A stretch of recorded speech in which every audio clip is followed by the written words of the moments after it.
we are the only ones who have these records. So like, in the case of birth certificates, death certificates, etc., you have, the state of Michigan as well as the county clerk has those records. There is not another agency that has our records, so our charge is to make sure that everything is kept forever.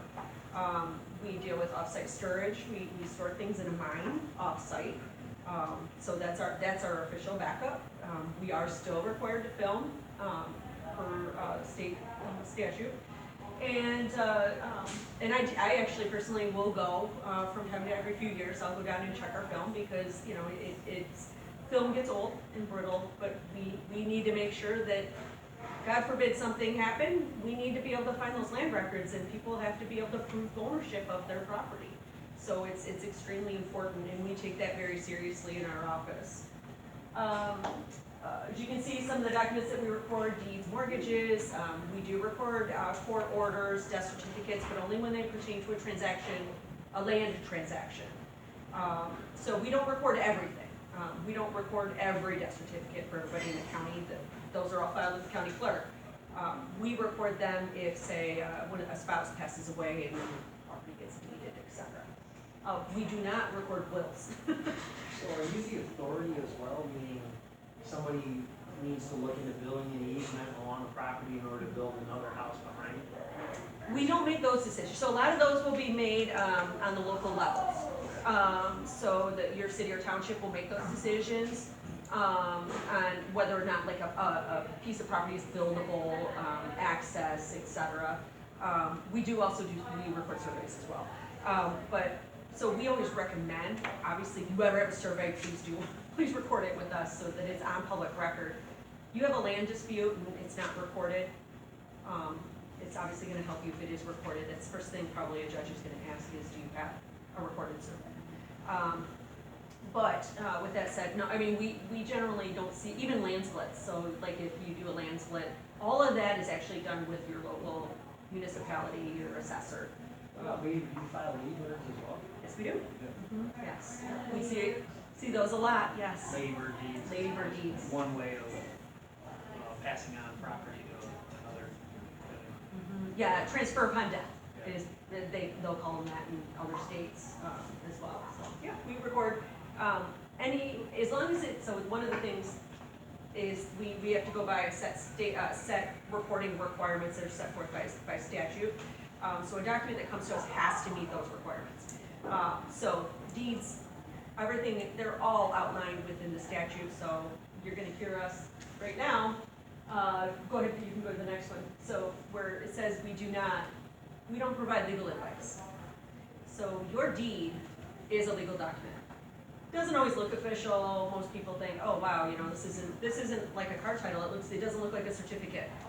It doesn't, but it's the point of a deed is showing the transfer from one owner to the other. The point isn't to show like just you officially, own it, I guess if you will, because there's a lot that goes into how you own your property. If you have a mortgage, your mortgage company is not on your deed. It's unlike a car title. So when you pay off your mortgage, they record a different document, thus showing you the paid off.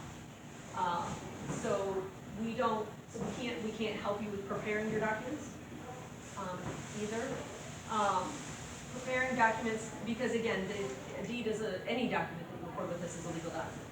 So, and there's a lot of variabilities that go into deeds, especially when you're talking about labor deeds or anything like that. Somebody passes away and you've got family trying to deal with these transactions. That can get pretty hairy when you're dealing with family. We see it all the time, where one person's coming, no, I own the property, the will says this, and I own it because of this, but I'm the person represented. Like there's so much that goes into it. So one way to think about our office, and I like to tell everybody, is we're a library. We are the library for your land records. So we don't assess your ownership. We cannot pull out say, you own your property. All I can do is say, this is what your last deed of record says. And somebody else has to make that determination. Generally, a title company, if you go sell, a bank, they want to make sure you own it if you're going to take out a loan using your property as collateral. Or if you know, God forbid, you end up having to go to court, a judge will have to make those decisions as well.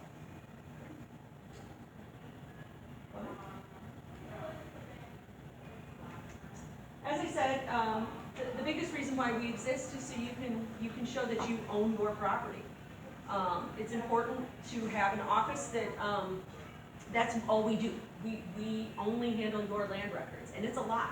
It's a lot for us to keep track of. It's important, because if there's something that's missing or something that somebody cannot find for your property, that could reflect in a break in the chain of title or a cloud on the title. And then you might not get the funding or the loan that you need. So it's very important, or sell.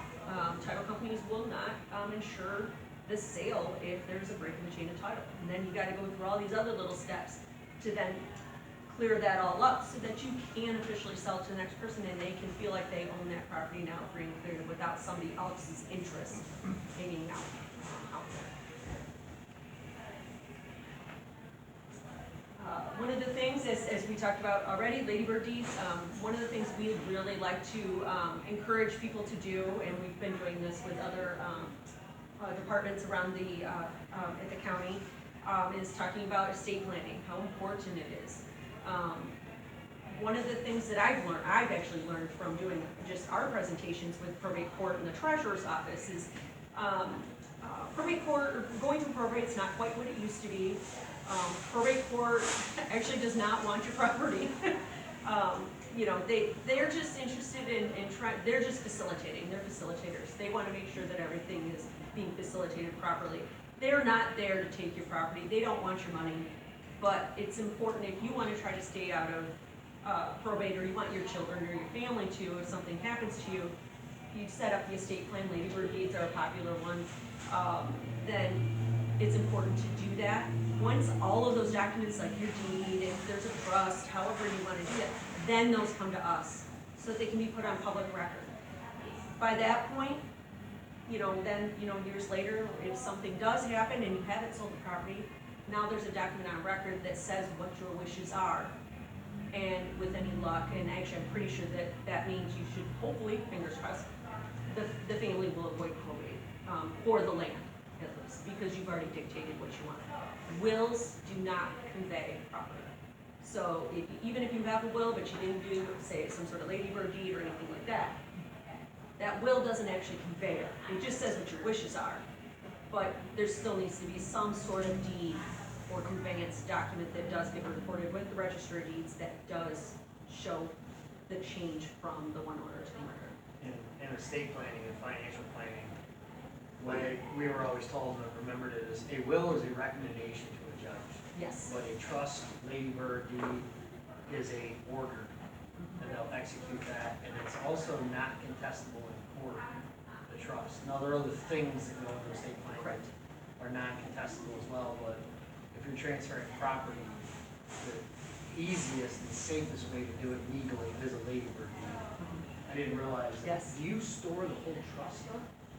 Because that should not It's highly recommended that they not, that it's only a certificate of trust. Okay. Which is basically like just an outline. These are the trustees, this is when the trust was established, these are the trustees, current trustees, etc. And then the legal description of the property. That's pretty much all we should ever see. Unfortunately, there are times where they will record all of those, or the full thing, but it's highly recommended that it never be record the full trust, because there's a lot more information in there, obviously, any financial documentation as far as bank accounts, investments, whatnot. So you will want to make sure, and if probate or real estate attorney should be able to help you and do it correctly. A lot of them are really good. So, and if you don't like if you are working with an attorney, you don't really feel like you're feeling good about that attorney, call and get another. It's okay, you can do that. So this is the reason why I'm here. One of the fastest growing crimes around the country right now is deed stealing. I'm sure you've seen stuff online. You've probably seen the commercials for Home Title Lock, I think it is. Trying to scare you into using their product for, protecting your property, protecting your deed. I feel like that it's a little bit of a misnomer. I feel like they're being intellectually dishonest, I guess. They're not a scam. I always tell Derek when he gets close enough to calling something a scam that we can't really call it a scam. It's a legitimate business. However, I don't know how they work. Being the person who runs this office and seeing what we do on a daily basis with recording these documents, I don't know how they work. They claim they can protect your title or your deed. I'm not sure how. Once your deed gets recorded, it's recorded. Nobody can come in with a copy of that deed and cross off the names and then bring it back and say, okay, now it's changed. It's not like a car title where you can make those changes on that piece of paper. Deeds are wholly different, which is why it's always so important you work with an attorney or title company when you are changing ownership of your property, so that it's done correctly and in the manner that you want it done. We can't tell you. If you are deeding something one way and you think you're doing it another way, we honestly are not able to even tell you that you're not doing it that way. We try our best without crossing the line of providing legal advice, but we really try hard to not, we're just not permitted. So please try not to get frustrated with us. We're not trying to be evasive, we're not trying to be dishonest. We legally are not allowed to tell you who owns it and if what you're doing is if the deed is doing what you want it to do. That's why you have to trust an attorney to help you do that. I know lots of people don't like dealing with attorneys. My husband's an attorney. He's never struck me as a person who's like a lot of those attorneys that everybody hates dealing with, but he also will tell you if somebody asks him questions like this, he tells them to talk to me. So, because he doesn't know enough about this type of law to really be able to answer anybody's questions. So, at any rate, we are seeing a lot of people where, I think the biggest problem comes in where people are, say they're, in Florida, I think the snowbirds tend to have a little bit more of an issue because their houses are vacant. Some of these bad actors will kind of show up and they will decide that, oh, we're gonna make it look like we own this property, and then we're gonna, try to change the locks and then we'll, sell it to somebody else. Usually by the time somebody figures out something happened, you don't know what to do. You come back from Florida and you find out somebody's living in your house. Now, I don't know of that happening here. Generally, we've seen some situations, but it was more of a family member not knowing what they're doing, and kind of being dishonest when they filled out the deed, then having to go to court and fix it later. But I've not really seen that type of issue where, literally somebody just changed the locks and now is trying to deed it to somebody else. That's not to say it doesn't happen. It just means that, we don't necessarily always hear about it immediately. So, and honestly, I'm not sure how much it actually happens. I would say the biggest problem really more so is with land contracts. And we see it in the bigger cities. And I will say, I know there's a lot of folks talking about squatting, totally different thing. Like squatting and property fraud, Yes. they're two totally different things. Squatting means there's no paperwork. You're just changing the locks and you're just there. Right. Property fraud is when they would potentially come into our office to try and commit fraud. To do deeds and whatnot. We do have a couple of bills in the legislature right now that would allow us, the registrar's offices, a little more leeway to maybe, we feel that something is, feels fraudulent or something just isn't right, we could forward it to our prosecutor. As of now, we can't do that at all. We are not a party to the documents You at have all. an obligation to report. We don't, no, we can't, because technically we're not even supposed to look at that record and question the validity of the document. If a notary signed that document, all we can do is take it and make sure it meets reporting requirements, which are, is there a 2.5-inch top margin? Is there an address for the grantee? Are their names printed below the signatures? Does it have a legal description? Things like that. Those are the only things we can look at. Now, I will tell you, I probably do a little more than I'm supposed to when I look at documents. There are times where I will send them back if I don't feel something's right on a document, but when it comes to, if one of you brought a deed in our office, if I looked at it, we have to take it. we are actually, it is in statute, we are not allowed to judge what that document is doing. I can't, and when you bring that in, I can't even go back and make sure that this is the person who's allowed to deed this property. Because we're not land title. Again, that would be us judging the document, and the history of the property. It's why, again, it is so important to work with a title company or an attorney to help you, just to make sure, especially, I mean, obviously if you're selling, and you go through a realtor, it's important that you do anyway. The person who's buying is probably gonna want title insurance, and that's where they would find if there's something wrong or something off, but it can usually get fixed before closing, and then move on, if it does. We do have a product here. This is our property fraud alert service. This is free, unlike Home Title Lock or any of those subscriptions that are out there. What this notification service does is anytime a document, if you signed up for it, anytime a document gets recorded in our office that matches your name, like I actually have my husband and myself signed up here, and I get an email every time a document with either of our names gets recorded. And so anytime a document, and it's gonna be based on your name. So if you have a common name, I'm sorry, you probably will get a lot of emails or notifications, but that also tells you it's working. And then anytime, if you ever get an alert, you can call our office and we'll tell you what the document is. There are times where maybe there's a judgment lien or something that was recorded for somebody who has a similar name. On the document, those always have the last 4 digits of somebody's social security number. You call us, we'll take a look at it, we'll see if it pertains to you or not. If it doesn't, then you're good. Christopher Bucky Lansing keeps doing my backbone. Yeah, I have a best friend whose name is Jennifer Smith. So, yeah. Yeah, so we, but, you know, the whole point though is you can always, it's to give you a sense of, okay, I at least will find out. I will know. Because the problem comes into play, if you don't know, you find out years later that something was recorded in our office, that by then, it can be too late. That's what happens in many other states. But at least at this point, you would know way sooner. And you're usually notified within 2 or 3 days of us recording a document. And you can come in and get a copy of that document. What I always recommend is if you do get something, it is your name, it pertains to your property, and you have no idea what it is, the first thing I'm gonna tell you is to go to an attorney and get it taken care of. Because we can't do anything more because all we do is record the document. We've now given you that ability quicker, sooner rather than later, to hopefully try and get it resolved and move forward from there. So that it doesn't stay with your property, because it can, again, we go back to, it can affect you if you want to say have a loan or sell the property.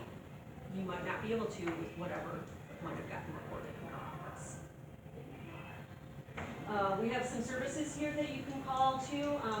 These can be used for anything.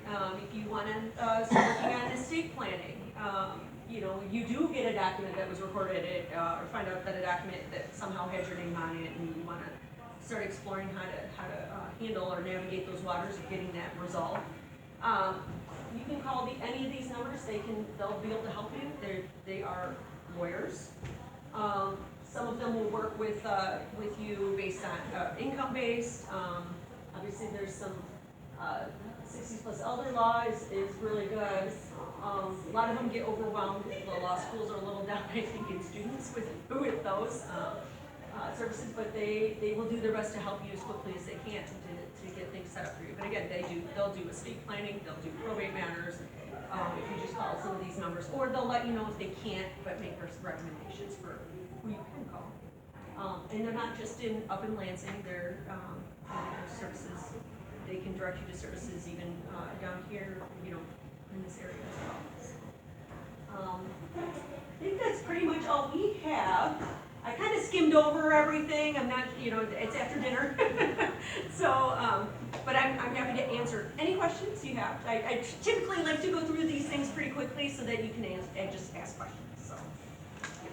Okay, say your spouse died, do you have to go in and take their name out of the title? You can. It depends on what your intent is. So generally what would be recommended, or what we see, I should say, because I can't really direct, you can come in and record a certified copy of the death certificate with us. Our recording fees are $30. If you come in and record it with us, it's put on public record that, say if you do go to sell the property or do some sort of like Lady Bird deed later or something like that, it puts on public record why this person is not signing this next deed. So it kind of just shows, okay, well, this person can't sign anymore, obviously the person's deceased, so now it's the spouse's, free and clear. Now, recording that deed doesn't actually create a new deed, it just puts it on public record that that person is deceased. If you want a new deed as well, then that's where we're gonna recommend that you do work with an attorney, because the wording on that new deed will be important. So in the future, say you do record the death certificate, but then in the future do another deed, you would then, it would be noted on that new deed, but make sure that that person that you're working with, an attorney or whoever, knows that you've already recorded the death certificate with us, because that will be a question. And because the recording number that we assign documents would have to be noted on that new deed as well. Anything else? History of documents? We record easements, as we talked about, we record easements, we record, we do a lot of drain easements right now. I actually just had our road department ask me about the easement. I think, I don't know how many of you know this, there's a tunnel that goes across from the courthouse. So they were looking for the easement for that. I looked through our records and could not find it. So I don't know if there ever was one, probably shouldn't be. But everybody makes a note. An example of the importance of recording. Which is why it would be important, it should have been recorded, but I don't know, and it may be, but the weird thing is that, because especially the older records, churches are another one. Churches are very hard to find, a lot of times because the church deeds are done like in the manner of like whatever the name of the church was. So if you're dealing with the church back in, 1902, that church name could have changed 3 times. And a lot of times, like, and then if they, then you're also dealing with the bishop, the pastor, whoever, that name may also be on there. So it may not even be in the name of the church per se, or the current church name. It could be in some pastor's name and nobody knows who that was now anymore. So that it's very fascinating, what you find when you do documents in our office. So I also, as I mentioned before, if you ever split land or anything like that, do land splits and sell off pieces and whatnot, record the surveys. It really is, or if you ever have your property surveyed, record it with us. I know it's $30, but it's so important because if there's ever a land dispute, it's there. You paid for it, pay the extra $30 to record it with us, because then it's there. And anytime there's a dispute, you say, well, this is what we had recorded. And, then if your neighbor tries to claim something else, at least you've got the recorded one, and then it can kind of go from there. So it is very important. And piggybacking off of that, in terms of like estate planning and property fraud as well, if, you have your deed, but it's just sitting in a safe somewhere and now you gotta find it, that's a little bit less strong of evidence potentially to bring to something and say like, hey, something happened, it's on public record, you can see it, but it's optional, is the thing. It's not like birth certificates and death certificates.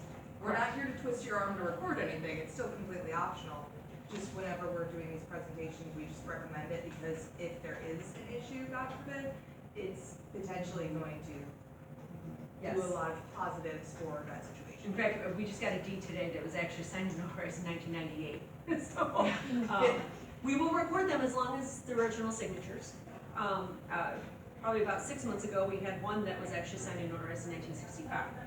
But because now the family's trying to sell the property, the title company found that it was breaking the chain of title, and thank goodness, somebody somewhere had this old deed just tucked away in some drawer and never recorded it. But it showed like the ownership change from, I think grandma and grandpa had deeded it to the son and spouse, and now the son and spouse are deceased, but that one deed just never got recorded because they, it was family property, so they just Oh, it'll be fine. And famous last words. Yes? Are the records by street address or by the official property designation, lot 40 of such and such?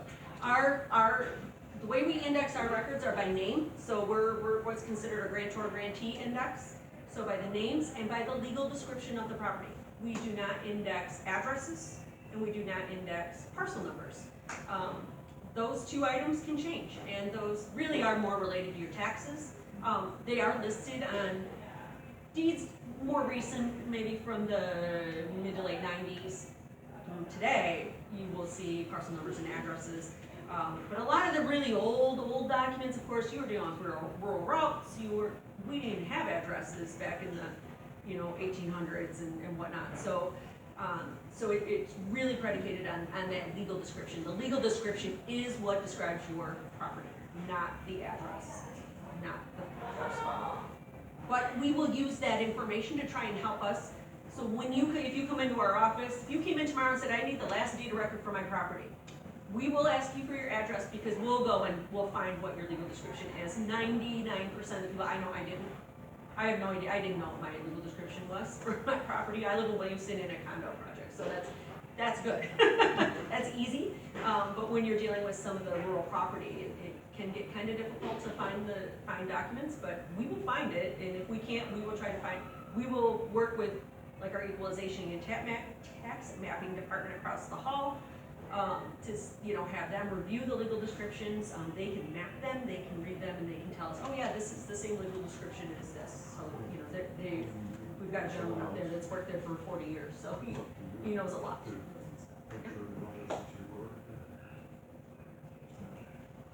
Any questions? Anything else? That's pretty good. Thank you. Actually, I'm sorry, the one thing, so feel free to take our property fraud alert information here. It's very easy to sign up. If you don't want to use a computer, you can even stop in our office. We'll set you up ourselves, and within our office, you can get notifications by text, phone call, or email. And like I said, if you don't want to press the link on your phone or in your email, just give us a call. We'll tell you what the document is, and we'll help you from there. Okay? Thank you. Yes, you're welcome. Next time you're walking, a little token of appreciation. Thank you. You go on the so trail, much. Williamson's got a nice trail. Yes, we do. Yes. And we just got a new, Are you in Williamson too? No, I'm over in Lansing. thank you Well, we're so much. connected. Thanks. Thank you. Thank you. Thanks so much.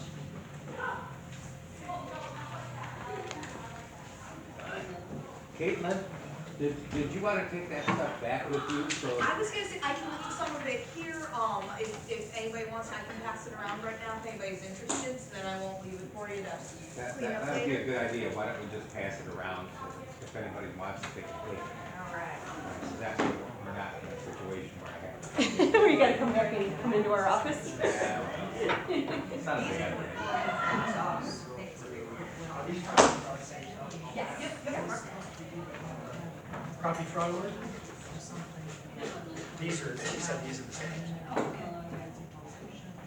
Already got one. Got one. They're here. These are the property fraud alerts. No, it's the same thing. They look They're at- updated. Anybody else? The ones we're handing out now are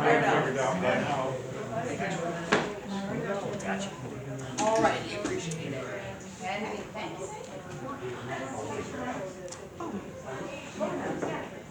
Who uses road maps? I was gonna say, I got you. I'm on my GPS on my phone all day. Anybody else want a road map? I live Old with fashioned you road for map? Yeah, I'll years, take one. GPS doesn't always work. Road map? I've got a whole bunch of them stuff in the other pocket. I give him, my kid actually looks at it, my 16-year-old. He uses GPS too. Paper maps work when you don't have service. Yes, they do. Oh, fun. Right. I know. Oh, yeah. You can read it. Right? Makes no sense. But that's okay. I'd rather people not be, they're still on. It's like, Well, I do see. You got another.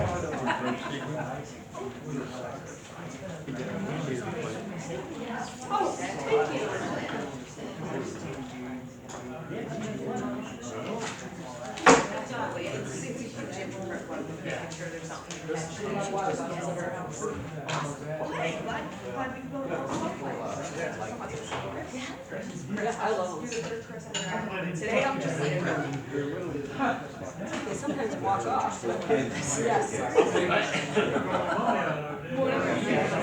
you're just gonna like end up as a doppelganger. Yeah, we do like nothing like you. They just keep your kids busy. Thank you. Yeah, you too. Thank you. Doug, you good? Yep. Okay. For the secretary's report, you have the minutes of our last meeting on the back of your agenda. Are there additions or corrections?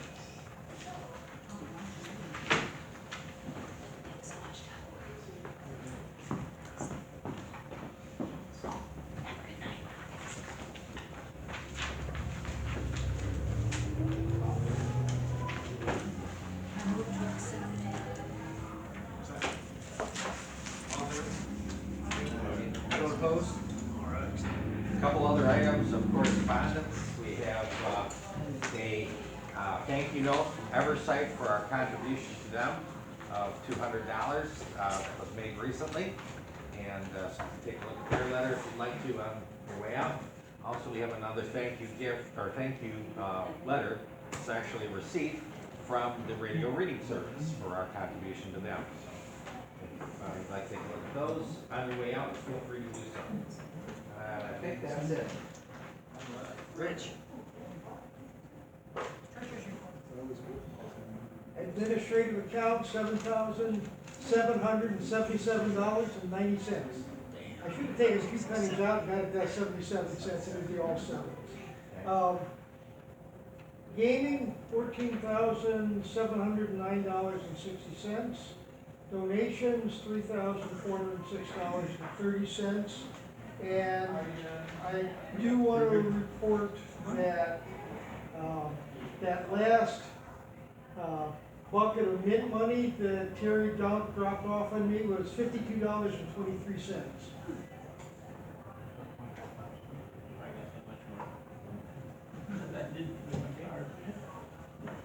I move to accept the treasurer's report. All in favor? Anyone opposed? Do we have Leo's report? Yes, I think Karen, you went to the last Leo's meeting, you wanna talk about what they said? Yeah, well, it was pretty subdued, there were only 2 kids there, and so what we did was walked over to the ice cream shop and got cones and went over to the park and just sat around and didn't really talk business particularly. Okay. So, but it's kind of a, Kind of a social meeting. yeah, it was a social meeting, yeah, it was just, June and Kara. Okay.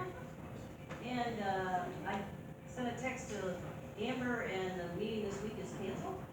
So the last meeting is next week, May 16th, and the new, advisor will be there, Jerry Piesh. How do you say it? Pijay, he'll be there. They're gonna do a planning meeting for the next year.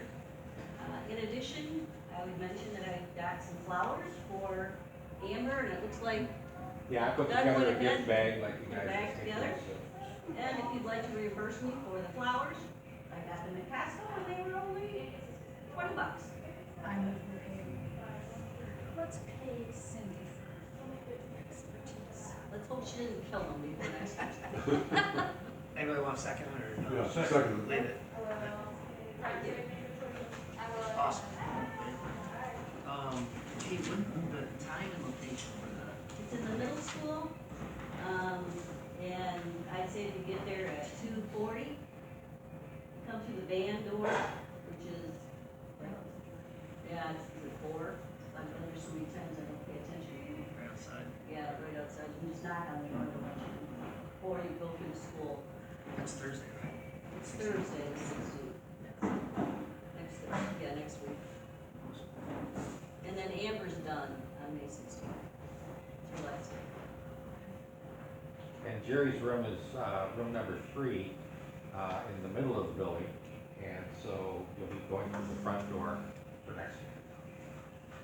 I'm sure there'll be more information from Jenny here next year. Maybe. Old business? The April 30th district cabinet meeting, a couple of things happened there that I just wanted to let other people know about. Our new district governor as of the 1st of July is Carl Kozart, and Alita Kozart is the vice district governor after that date. And Denise Temple will be taking over from Becky Hamilton as cabinet secretary. So I just want to mention that as well. And let's see what else I have here. Oh, the celebration, the Hall of Fame celebration that they had last year for Karen. They're having it this year for another person who's, some of you may know, Ray Robbins, and he's from the Holt Club. And that's gonna be in Grand Rapids at the Crown Plaza on August 3rd. Looking ahead to next year, celebration of service will be March 21st and 22nd in Mount Pleasant. That's 2025. Finally, just wanted to quickly mention that I took the contributions that we had for the Ithaca Food Drive with me, and we dropped those off at the very beginning of the evening. And then they had the 50-50 drawing at the very end, and the first prize they drew was for $40, and the second one was for $68. And Jeff Routson very gratefully gave that to the Ithaca Food Pantry. And I followed suit. So I just wanted to mention. So that's a key to everybody. It's worth going to the district cabinet meetings. It is, yes, you can actually make some money, Yeah. but then you get to give it away too. That's even more. That's it out on that. Spring Fling Show, I want to thank everybody who showed up. We had a lot of folks come out, everybody, Jeff came, we didn't even know he was gonna be there, so he stayed there for a long time. We had a Leo there for quite a while as well. And we want to thank Jeff Routson again, especially for helping me out in the afternoon, because the Historical Society person, after she gave out all the garden tour information, decided that that's what she was there for, and so she went home. And so Jeff was able to help me out with some of the people asking me about the Historical Society, so I really appreciated that. If you should have your sign up for the poker room on a separate sheet, I gave that out to everybody. If I didn't give it to you, come see me, I've got more copies. Let's see, upcoming meeting speaker. You've got anything you want to tell us about her before 2 weeks from now, Chris? That would be for me, Oh, that's from Rich. Okay. that's for me. Okay. So What about Gwen? when I think we've talked about this before, but that opportunities are limited for the blind. I've run across them at the outdoor show that I've been involved with called, Quiet Water Symposium, Quiet Adventure Symposium. And they do some amazing stuff. They went with a group from Chicago called Chicago Adventure Therapy to the Apostle Islands, and had a group of these people with either very low or blind paddling in solo sea kayaks at the Apostle Islands. A few years ago, they had folks paddling canoes and kayaks on the Manistee River. A guy I know from East Lansing area, George Stockton, helped out with guiding that. This last year, what they were talking about, they've been working with some of the blind folks on bicycle.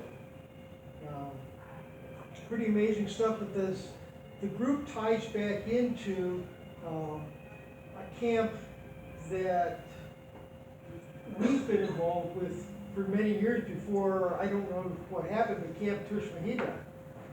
It goes back to, and we were donating to that back when I started the club, and then it died out, but then it's opportunities unlimited for the blind, and use that camp, not only use a different camp for their camp. Gwen talks about teaching these, teenagers how to cook. How do you get a blind kid and you give them a set of knives and forks and you tell them, okay, make dinner and keep all your fingers on your hands. So it's just kind of You got a life to deal with, there's a whole lot of stuff that you can do, your parents may not have been protecting you too much, no more. You're gonna be out there and you're gonna figure out how to be an independent human being. So, I'm really looking forward to hearing what she says. Club, what was it, when I first brought this up, the club approved the donation to them, I've got the check written, sitting right here. And I'll ping Gwen, she's a lion over in, Lyons, I think, so not too far away. What was the amount of the donation? I think it's 500. I'll get the big I check. think it got bumped up. I'll get the big check right. I think it was Mike there that said, well, how about we just bump it up? Because she keep telling us that we've got too much money. Okay, so we'll see what I can get. You wanna bump it up, can we bump it up again? No. Now, we got some scholarships to do. Speaking of which, there is a typo on the agenda. Also on the 22nd, we have our Stanley Jordan Scholarship Award winner coming to get his scholarship. But Rich and Chris have been working on the ones for the high school, right? Well, I got that information, what, Monday, Tuesday? Anyway, got the stuff done Tuesday night.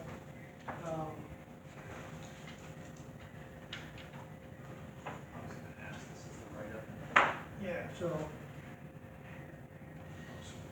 you can sign here, and you can sign here.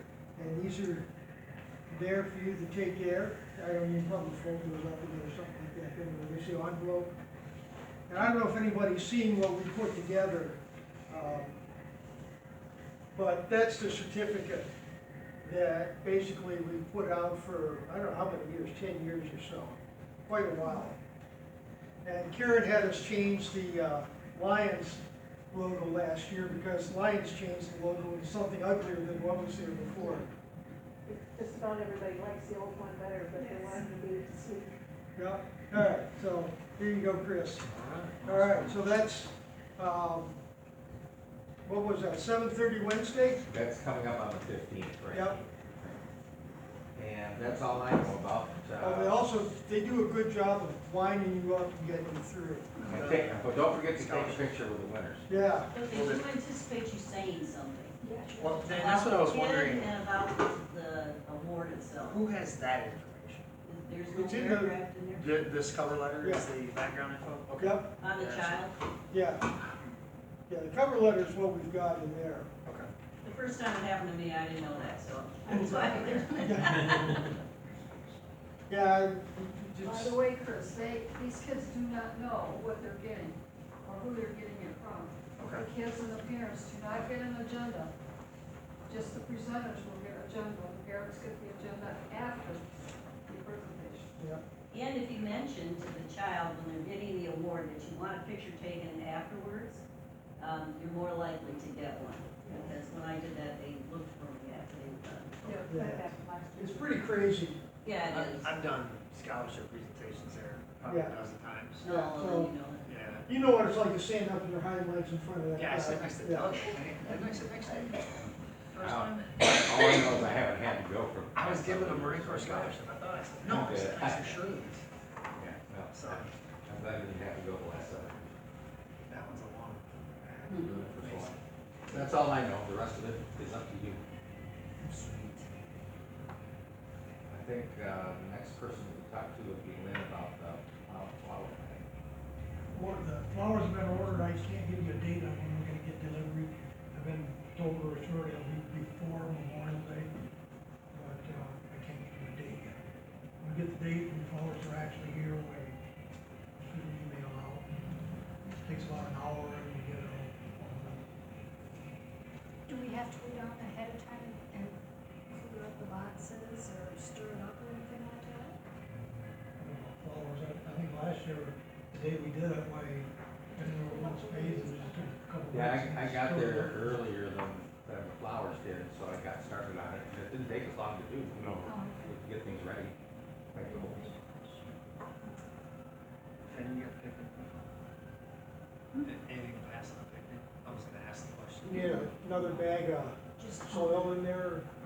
Does anybody know if Aurelius Township is closed on certain days? I've called twice and I cannot get anybody. I'm gonna drive over there now, but. They're open on They're open That's on fine. Tuesday through Friday from 10 to 3. So they are closed Monday.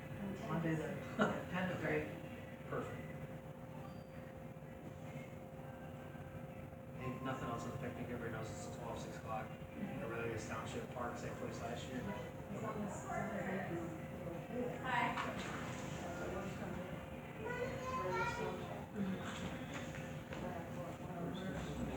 Do we have to vote on the election of the officers tonight, Doug? Absolutely. Do we have a form or sheet on that? Do we want to do that now? Do you have it in your packets?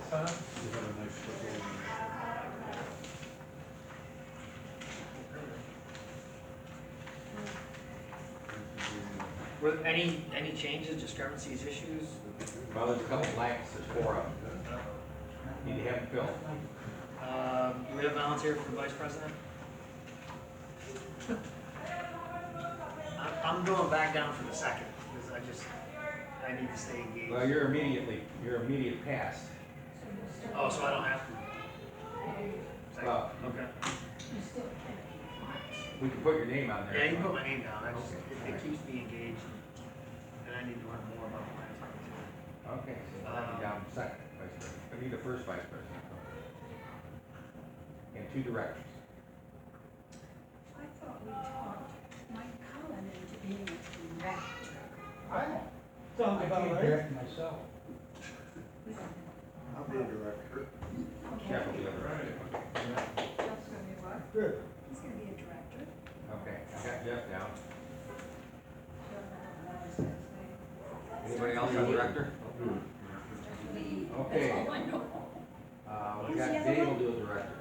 Who Scott, Dave Scott. is, Okay, so I have right now, this is what I have on my sheet. I have President Jenny Jordan, still need a first vice president, so think about that for the next few seconds. Second vice president, and membership chair Chris Buck, he's also the immediate past president and LCIF coordinator. Treasurer administrator Rich Bailey, secretary marketing chair Doug Klein, tail twister Lynn Mark, lion tamers Dave Scott and Wayne Sodman, directors in their second year Jeff Routzen and Terry Blauvelt, directors in their first year Jeff Van Eenenum and Dave Scott, Leo Club advisors Karen Routzen and Jenny Jordan, and we don't have to really vote on the faculty advisor.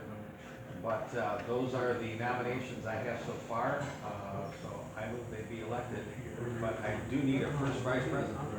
On the LCIF coordinator, it's a default that it goes to the immediate past Could president. go to somebody else, yes. It can, and Kurt Stromlin, who was the district chair, asked if I wouldn't continue, and I would be glad to do that. For the club. LCIF is Lions Clubs International Foundation. Okay, because I was sitting here asking Jenny, what's LCIF? So you're gonna do that for the club, right? I will. Okay, Karen's gonna so do I will go ahead and put you down as LCIF coordinator, for Karen Routzen. Any volunteers for Still need a vice? first vice president.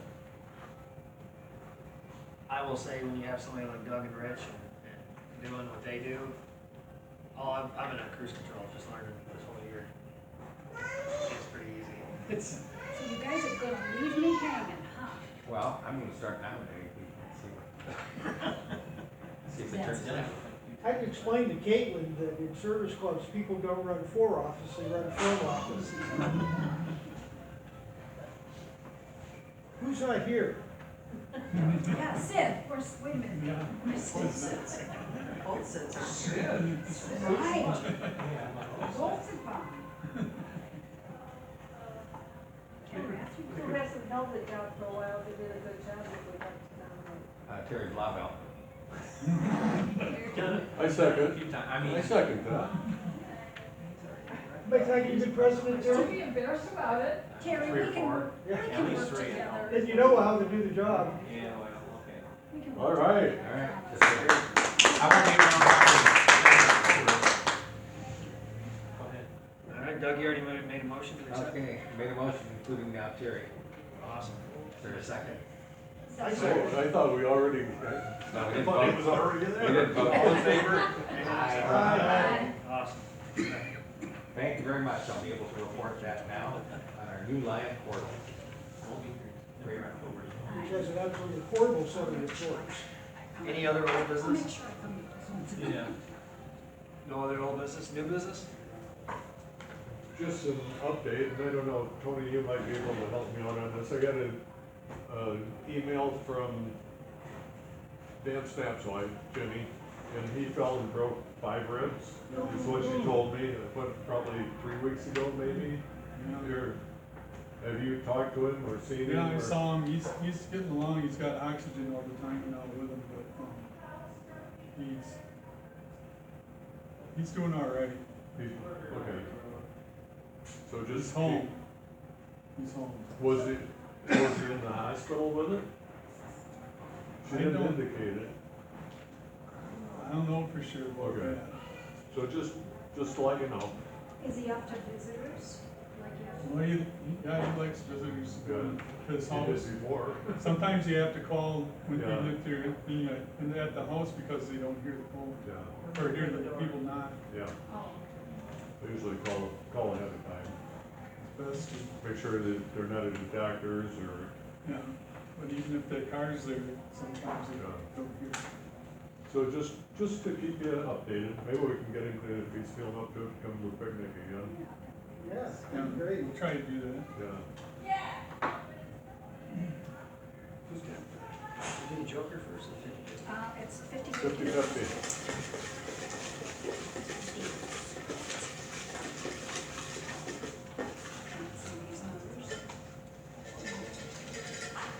$17, big money tonight.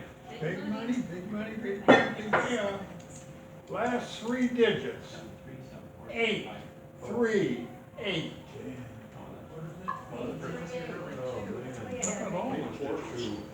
Hey, the dude's buying. No, I don't have to look for mine anymore. Ice cream for everybody, next door. I don't think that'll cover it. He did, but it's always. That was a good ticket.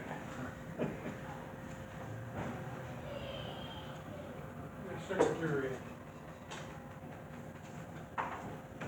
Last 3 numbers are 384.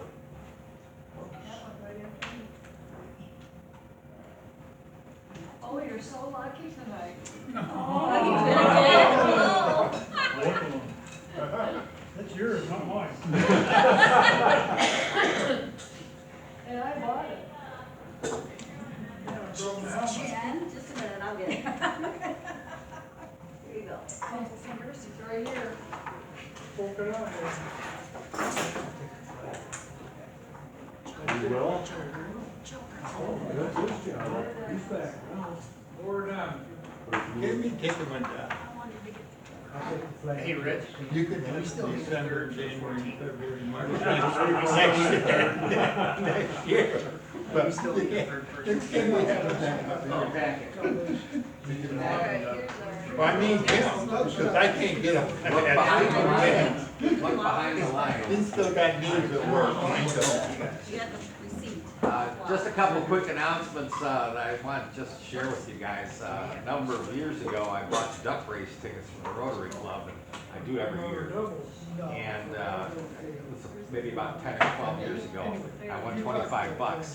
But then about 5 or 6 years ago, I won the top prize of $1,000. Just to let you know, that this year, one of my ducks became the first loser. In other words, my duck went across the finish line after all the other ducks that won money. That was my duck. So, yeah. Well, my duck has been a loser for a long time. I didn't even know they did it. Yeah. Oh, in the Legion golf outing, we scored real good on our scramble. We got 85. When they tried, Rotary Club tried to sell me duck tickets, I sold them sight and hearing. Paid $40. Next, They did the sight and hearing drawing for ticket sellers, and it wasn't any of us. I decided to. Oh my next week is the Texas Hold'em, everybody knows what night they're on. And Dave and Wayne, you're good with just you two on Monday night? The late shift? You're good with just you two? You don't need a third? No, we're good after 10 o'clock or Okay, whatever. motion adjourned? Lady goes home. Get out of here. So moved. All in favor, aye, any opposed, doors open. I'm gonna get Rich to write me a check. You got Tuesday night, Texas, Wednesday night, Thursday morning. Oh, isn't that a pretty dog? I'm gonna go to the game. Be careful going home. Yeah, careful going home, Rod. Watch out. There's some bad drivers out there. See you, Wayne. That's a gorgeous dog out there. Yeah, see you Monday.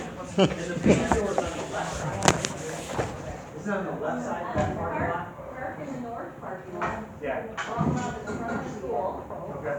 and it's in that area. Terry, you got those things in front. I haven't been there since my kid. Okay. Like writing me a check for $80.99. You ready now? Mints?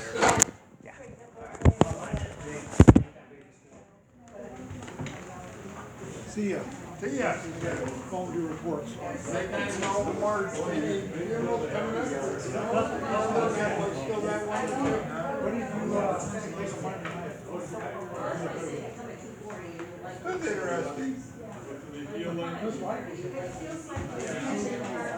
Oh, I couldn't get the, I tried to load that one, I couldn't get the hammer back, then I couldn't get the safety on or out. It's a whole bunch of and our gentleman from.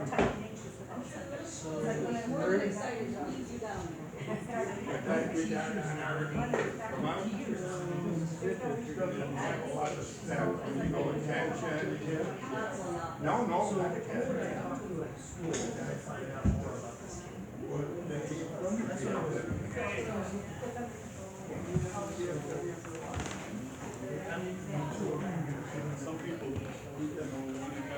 and I think he should probably hear some people shoot. I don't know, he just, that stuff in slow motion, and I'm thinking, I don't. I get antsy when I,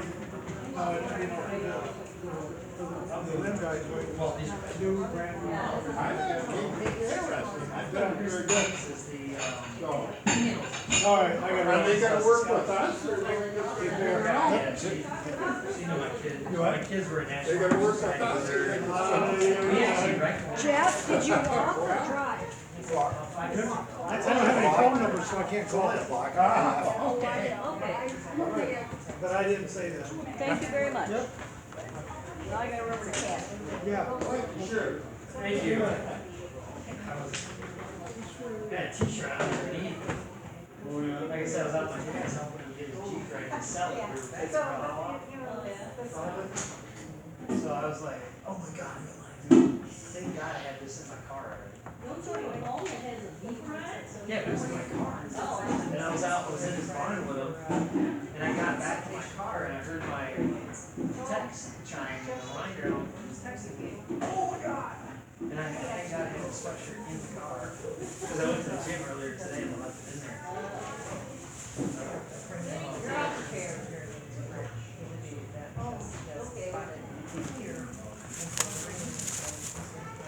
I resigned and I have the office. I'm still in there. We'll see you between 5 and 4 after. Monday.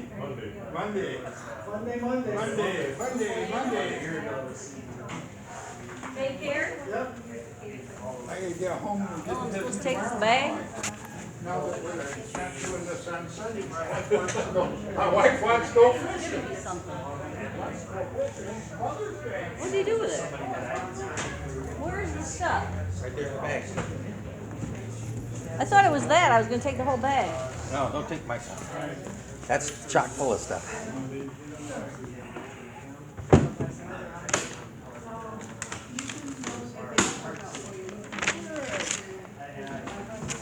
Bank tomorrow and I'll order $2,000. $2,080.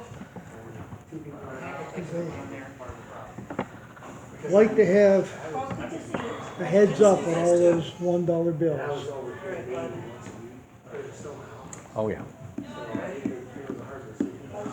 $1,201 bills. Tony's wife's name. Hopefully they don't give us, What's Tony's wife's name? what's it? Tony's wife's name? Jeannie, Jeannie? yeah, With a J? Jay, yeah. IE, Yeah, yeah. Okay. Just want to make sure that's in the minutes. Or Hawkins, Jeannie Hawkins. Oh, that's her last name? Yeah, she's a Hawkins. Um, Oh, yeah. Woodman is in Yeah. general for Charles. She, I mean, her last name's now Igo, but Oh, she was from she's Sid's daughter. Hawkins? Oh, that's the reason why she said what she said about Sid, so, okay, now She's Sid's daughter. it's starting to make some sense now to Okay, me. yeah. And they And, live in so the I asked if the guy approached me. house across the street from Sid. I was gonna say, I'll probably joke about it. Hey, Okay. Pretty close to me. met the guy. All right. It's a road Pretty in close. Holt, who was the president of the road in Holt at the time, 5 years ago. And he said, hey, I did. Yeah, and then he goes, so what are you gonna do? And I was like, I don't know. So now I'm talking to them. It's either them or Consumer Credit Union wants me to do their investment advising for Lansing. They just opened the board of directors, and they don't have an advisor, so we're looking for somebody to stand up and investment advising side. Which is great, because they'll do it, no possibility. You'll do a lot more. And with that. So yeah, that was the hard part, was walking away from the office. I remodeled that thing, I opened that office, you were here, we were the first person I talked to. when I opened it up, so, so I didn't want to do it at all, what was going on, so I left it. You know, I've had a whole bunch of people ask, what do you mean, please? There's still a rep here, but they're working out of their house, and I don't do that. Do you want me to guarantee you're coming, you have to bring this, or do you want me to take it with me? I don't have anything going on Thursday. I should have no problem being there. But I am talking to ThriveNet and some Never mind, others. I'll Yeah, so I could have them call and say, what are you doing Thursday? Right. Like, oh crap. Like right now, I just got called yesterday to go to Kalamazoo and talk to the CFO for Consumers Credit Union on this Friday. And he called me, yeah, he called me this morning. It's probably pretty important. Yeah. And I was like, I can be Friday, but before I always say it, I always. All right, Lots of hobbies. we'll see you around. Because I'm so used to having. See you in a couple. Tuesday night, if not before. Oh, yeah, good night, right. I never knew where I was gonna be tomorrow until I looked at my calendar the day before. And I'm so used to that, having Carrie schedule my. In the morning and say, how many do I have? You got 7 today, 2 of them are in Flint, one's in, alright, cool. And then I would just go and execute, everything was folded already. And I'm like, so what do I need to do to get you to come with me, where do I go? See Carrie was awesome. I'm hoping I can see her away, take her away. Well, I'll take it. Thank you. Thank you. You betcha. Take care, Doug. Take care, see ya.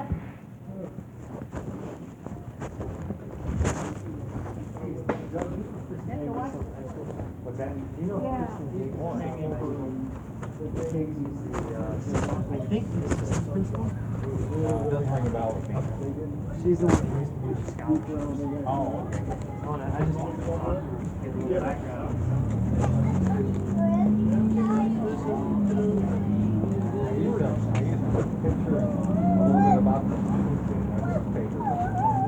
But if you get any information from and the picture, you get that much. Okay. Get it when I'm able. I'm gonna see if I can find them before all Okay. Okay. Oh, hold on. We'll see ya. Okay.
Hello.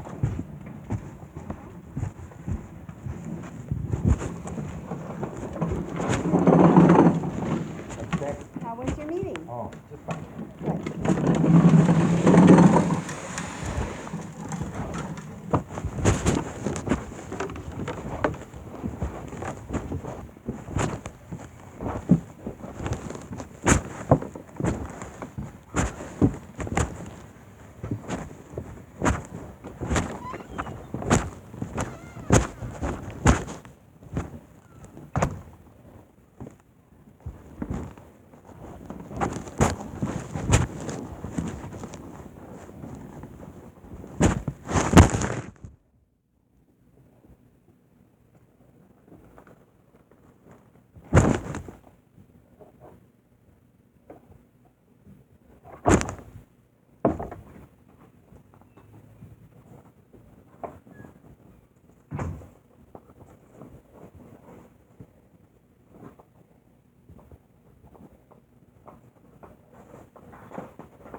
You all right? Just tired. Tired. Tired. Huh. I've been You've been busy working too. too hard. I've been busy too. You've been working too hard, I guess, man. Been busy.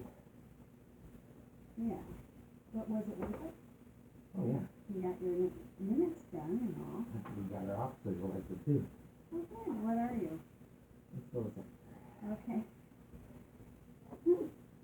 Were you up? Or is it staggered? No. No, it's a appointment for life. I have to die before I can get out. Oh, no.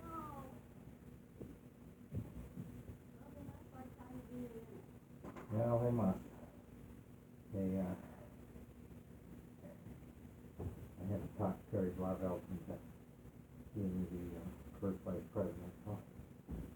But, Oh, he's brand new, isn't he? no. But Oh. just they needed them. So the two people up there just moved to up there.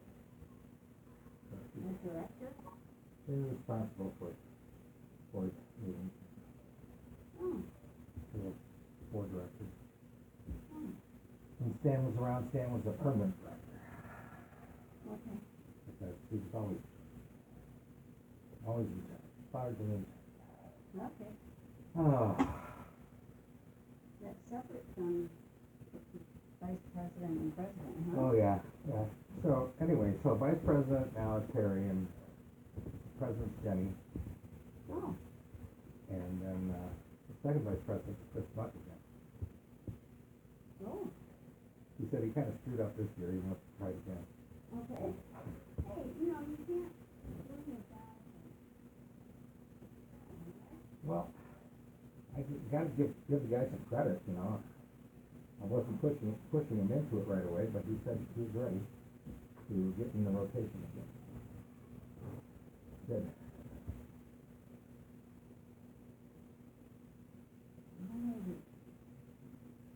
So I can make my report now. Oh.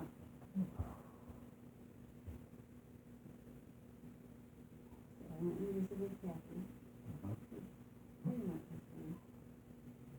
Just hear that. Well, she's no worse, I guess. Well, You can look at it that that's way. a good thing, yeah. And on the way home, Ann called and said that the program for Griffin called, and maybe he could go, as soon as May 28th. Oh, really? Okay. Yeah.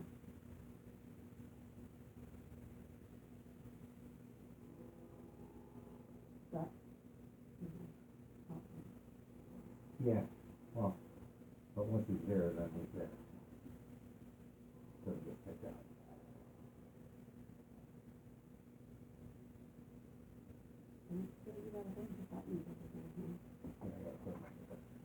could be I got this hat needs to get cleaned. losing your buttons and, yeah. You could get a new one. What? If you wanted to. You should. It's still one for it. Okay. I'm gonna eat something. By all means, too, I have a little something to me. Okay.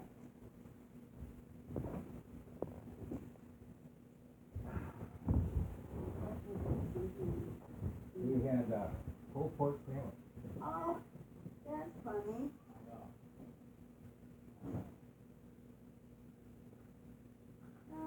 Let's see.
Oh, I'm sorry.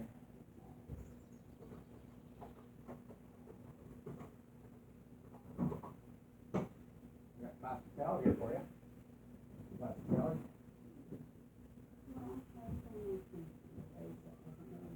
No, it doesn't. I would like to hear pasta salad.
Go out on you? Well, could be the Arthur of rice. Could be.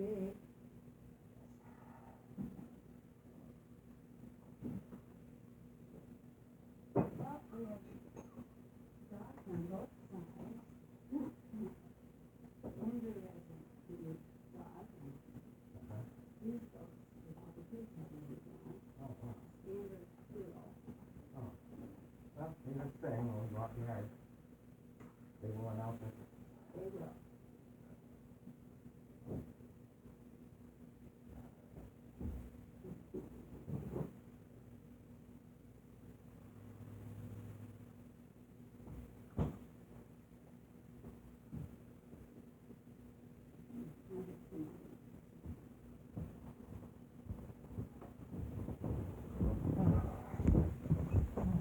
Both dogs are very nice, though, I think.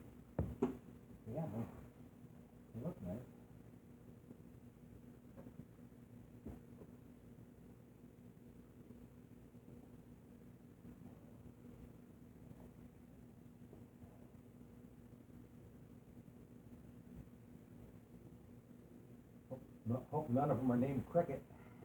I don't think so. Well, that,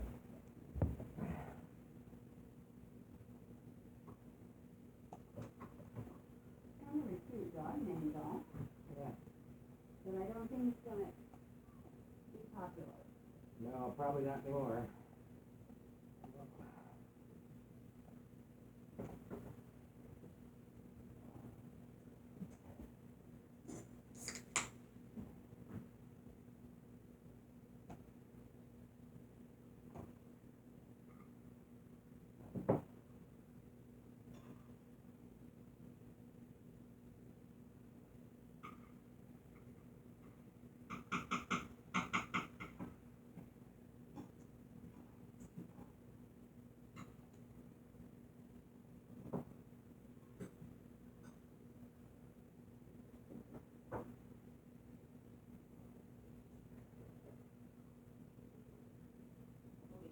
Ends on Thursday, and we're also joins me now. Good to see you. Good to see you. So I just want to explain your job as county executive is you run basically one of the largest counties in the state. Really, the second largest county in Maryland, nearly 1 million residents there. Yeah. So it's a very large county. It's a dynamic county, and I've been the executive now for almost 6 years. And yet, Mr. Trump has had to scrub his primary ad in which he said, black local officials, instead of you, the U.S. Senate is not a place for training wheels. What do you make of that comment? Well, I mean, I think obviously he missed, it was a comment he had to take back. I don't know that.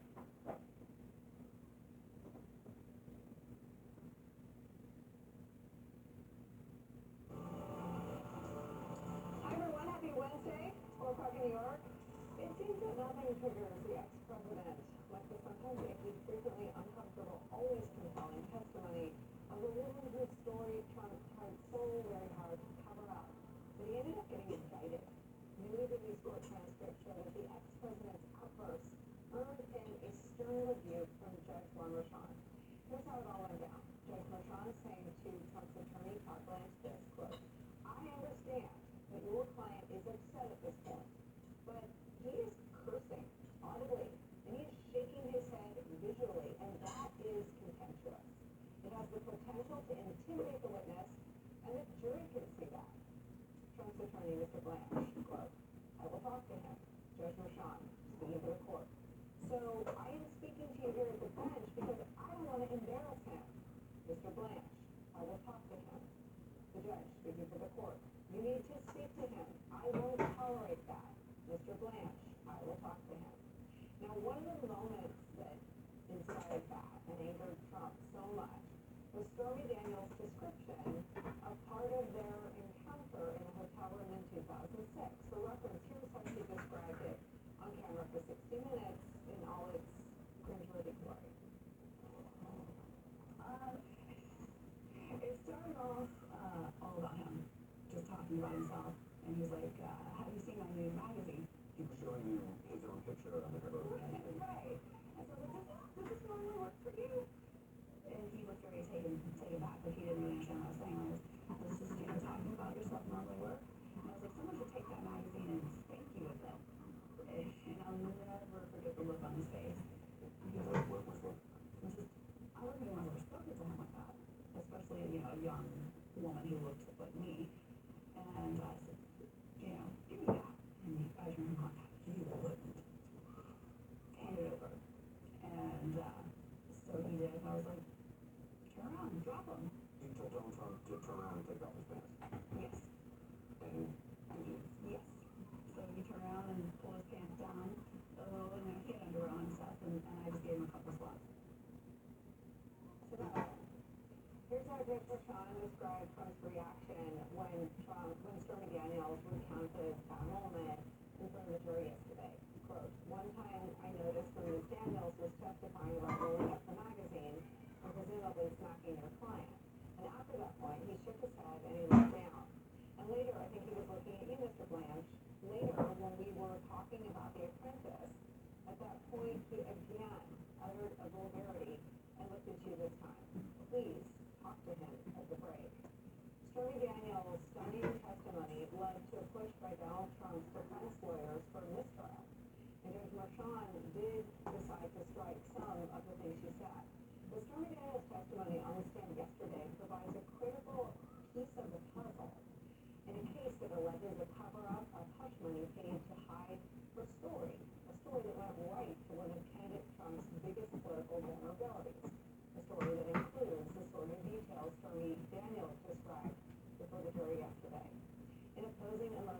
for a mistrial, prosecutor Susan Hoppinger told the judge this, quote, "This story, Your Honor, her account is highly probative of the defendant's intent.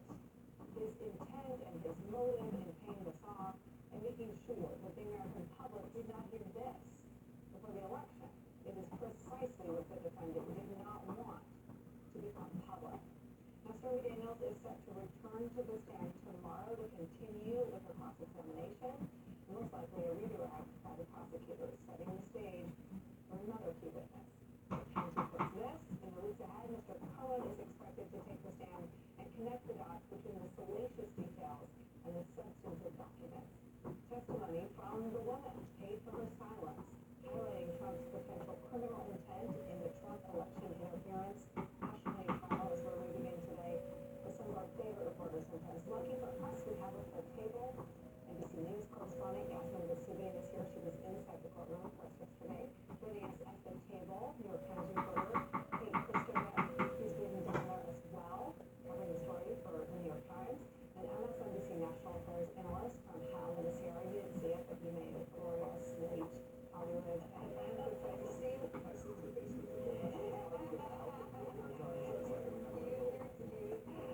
Joining us, former top official of the Department of Justice, and now previously witness Andrew Weiss. And speaking of civic engagement, no one can claim more time served these days than Andrew Weiss. I know what he's here. Let me start with you. I want to sort of put the elephant in the middle of the table. Stormy Daniels' testimony is provoking, and I think tapping into all sorts of gender disparities and how she was received, socioeconomic disparities. I think there's a thing, I said this yesterday, I felt bad after reading her testimony about her life story, first sort of short-handing her, I say it like in one breath, once for Stormy Daniels. She is a human being, she had this interaction with Trump, everything about it is the kind of stuff that, I mean, you and I talked days ago about being uncomfortable about our parents watching, that was, pre-Stormy Daniels. But this is the stuff, and I keep thinking about everything Trump did, and the amount of money he paid, to the sound of Trump on tape, saying to go and, cash, no, to Hecker's sort of agreement, and then line in the sand, that I won't be a bank. I mean, I keep thinking of everything she said in the context of how desperate Trump was for us not to know it. That's why I also think we can't overlook the testimony we heard yesterday morning as well from the publisher using Donald Trump's own words against him, right? Because in that testimony, you see the man, you hear the man who is a billionaire and who is trying to teach the rest of America how to also be a billionaire, right? How to pinch every penny. Down to the paperclip, he says, right? Sign every check, know where every check is going. And then you hear this account from Stormy Daniels, a detailed account that he continues to deny about meeting in 2006, about having sex the night after they met, continued conversations for 8 months after their visit to Trump Tower, how she was then threatened in a parking lot outside of the exercise class with her daughter, and then, of course, the whole scheme that was concocted by Michael Cohen and her attorney at the time and her agent. And connecting those two, and then wondering if the jury, in fact, believes the account of Stormy Daniels. And then if they say to themselves, yes, I believe her, then they think back to the man they heard about early that morning. Right? Because every day I feel like it's a different trial. And what I mean by that is every day the testimony can stand on its own. They think back to the testimony from the publisher in the morning, they think, well, this is a man who pinches every penny.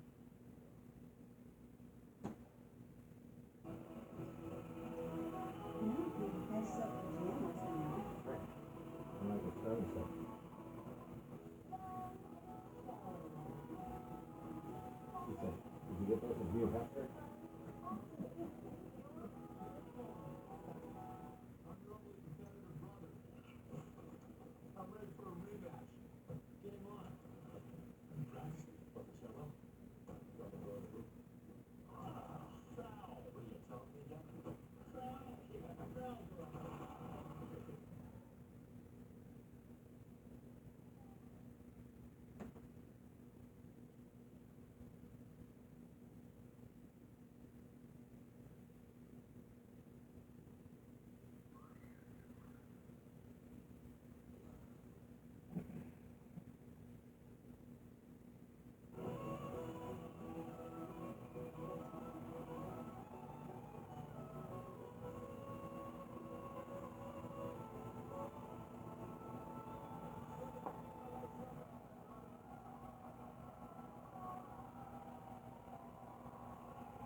people person too. Folks, if you watch the show, you know I spend most of my time over there on the news farm, choosing the most tropical stored cattle with certified pure Tajima bloodlines, feeding them only whole crop silage for 900 days while massaging them daily and brushing their hair filled with sake to produce the succulent yet delicate Tokusan Matsusaka Wagyu beef that is my monologue. And sometimes, just sometimes, folks, I fall over the back of a carjacked hearse where I use a busted hubcap to scrape some meat and fur off the blacktop with I let sit on a hot drainage grate until I can gnaw on the drifter's roadkill jerky of news that is my segment.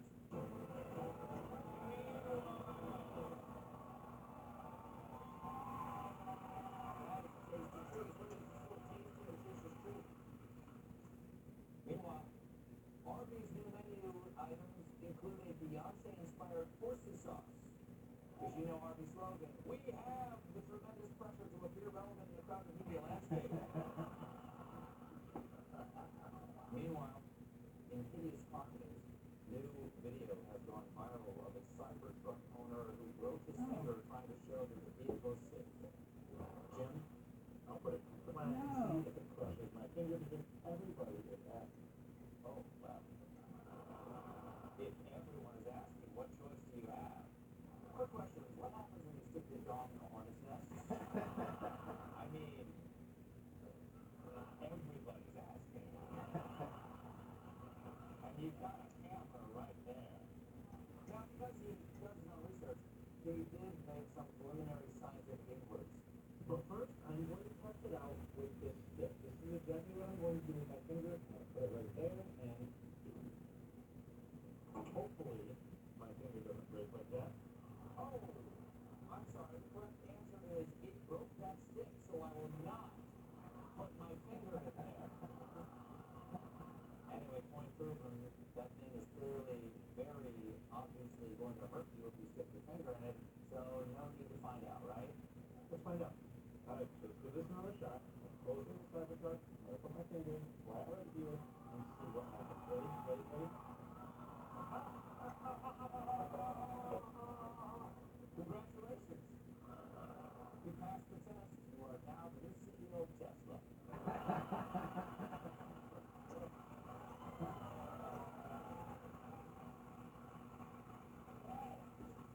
Meanwhile, Skittles is holding a contest that will provide the winner with a New York City apartment and pay their rent for a year. A candy maker with a contest with the prize is living in Manhattan. It's just like the classic children's movie, Willy Wonka and the Rats Who Got the Rats. A lot of rats here.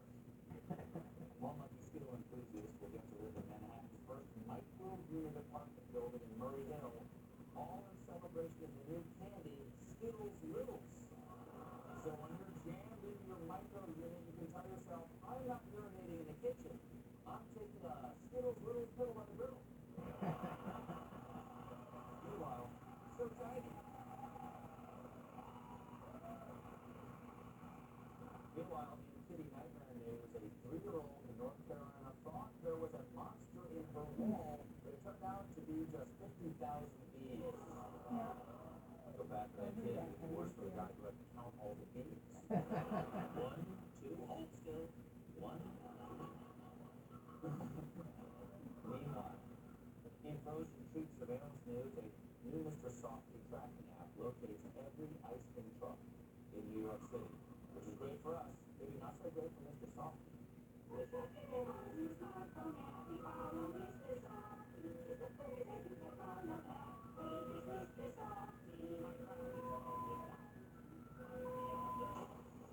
What the? You cheating bastard! Melinda? Mom says you were at Brenda's house. You said you wouldn't see her anymore. Baby, I just drove by to tell her how much I love you. For 2 hours? Right, because I love you so much. That's how long it took. Is this why you can't get enough for your wife anymore, Todd? Brenda got your banana split, and I get your sad, limp Mr. Softee? Mr. Softee,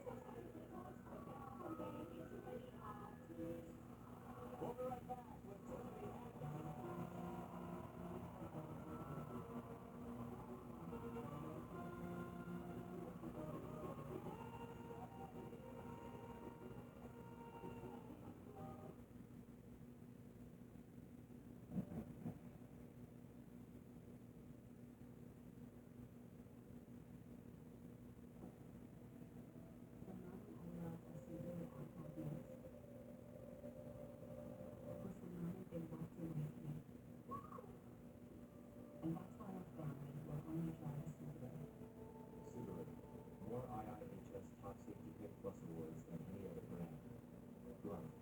Yeah, get in the car, let's go start this one. Did you know some dish soaps don't remove all the grease even with scrub before?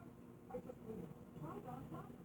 It removes 99% of grease and food residue. That's why Dawn is trusted to save wildlife without the violence. Dawn Platinum cleans to the sweet.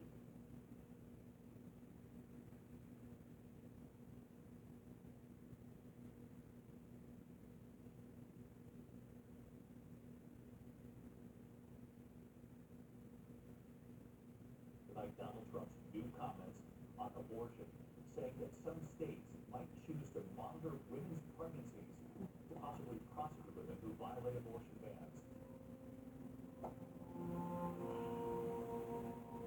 2 years ago, I became pregnant with baby Agnes Bergen. And I learned that the fetus would have a fatal condition and never survive. Because I lived in Austin, Texas, I had to flee my own state to receive treatment. If Donald Trump is elected, that is the end of a women's rights. There will be no place to turn. We could lose our rights in every state, even the ones where abortion is currently legal. And that means every woman in every state is at risk. Donald Trump took away our freedom. We need leaders that will protect our rights and not take them away. And that's Joe Biden and Kamala Harris. I'm Joe Biden, and I have a pre-Christmas.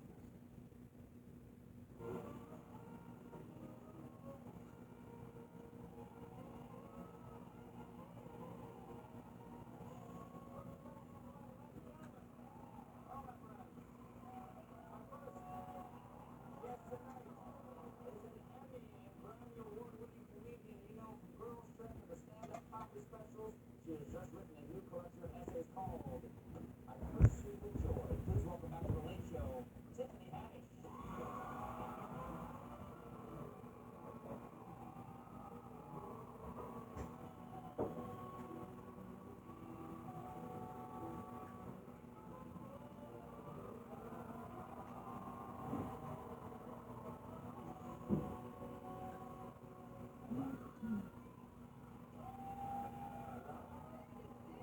I love that dress. It feels good too. It's like under an alcoholic couch. It is? I don't know. It don't smell like a real animal. It smells, Alright. it smells like a mixture of something. Yeah.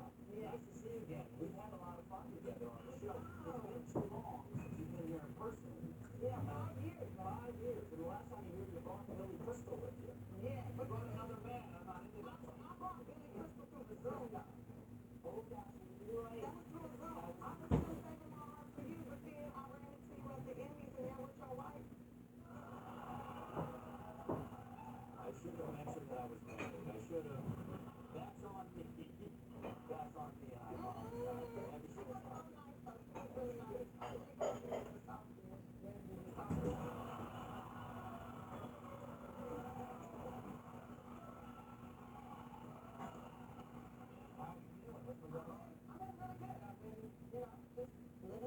You've been making a few changes, though. I understand that you've tried this new thing, and I hope I'm pronouncing this correctly. Exercise. Yes. Very good things. What's that like? I've been doing it. At first I was doing it, you know, back in the day before the pandemic and stuff, and beginning of I was doing it for like 20 to 30 minutes. Okay. Now I'm doing it for 60 minutes, waking up super early in the morning, waking up early in the morning, exercising for about 50 minutes, and then wash my ass and go back to sleep. Wow. And go up to sleep after. And go back to sleep You after. go to sleep after you're all jacked up on the endorphins from working out? Because I'm tired anyway. I don't know if you know this about me, but I take naps in strange places. Are you one of those people who just fall asleep whenever they want? Yeah, well, if I'm not talking, it's a wrap. If there's any point in one of my questions you want to just nod off for just a second, I will not be offended. Okay, good. Now, we have a new book right here, as I said. It's called, I don't know if you know this about me, but I take naps in strange places. Are you one of those people who just fall asleep whenever they want? Yeah, if I'm not talking, it's a wrap. If there's any point in one of my questions you want to just nod off for just a second, I will not be offended. Now, we have a new book right here, as I said. It's called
I ever really had confidence. I don't even think I got confidence now. I think I'm courageous.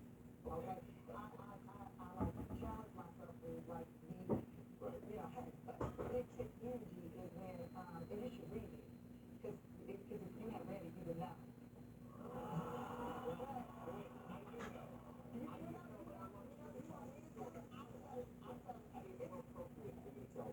Oh, when I had the penis in my pants? Yes.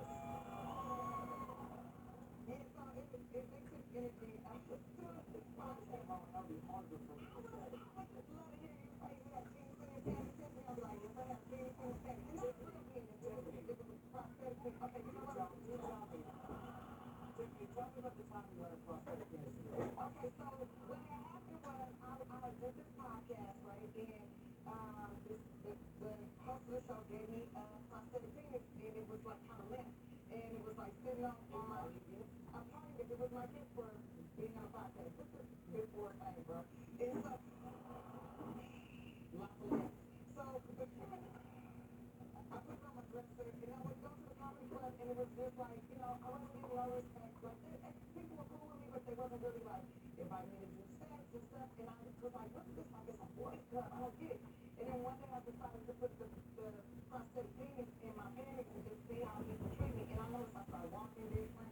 It's something about somebody having, you know, prosthetic penis in your panties, you move a little different, everything, and it makes my energy was different. I don't know, but they were like, hey, it's good to see you. How you feeling? And like talking to me and like, hey, you want to go to dinner with us? You want to do that? I'm like, yeah, man, I'm down with that. And I kind of like, I don't know, when I was doing my comedy, it was like bigger and better because I think I had penis in my panties. It was next time. I was ahead of my time, man. I was ahead of my time.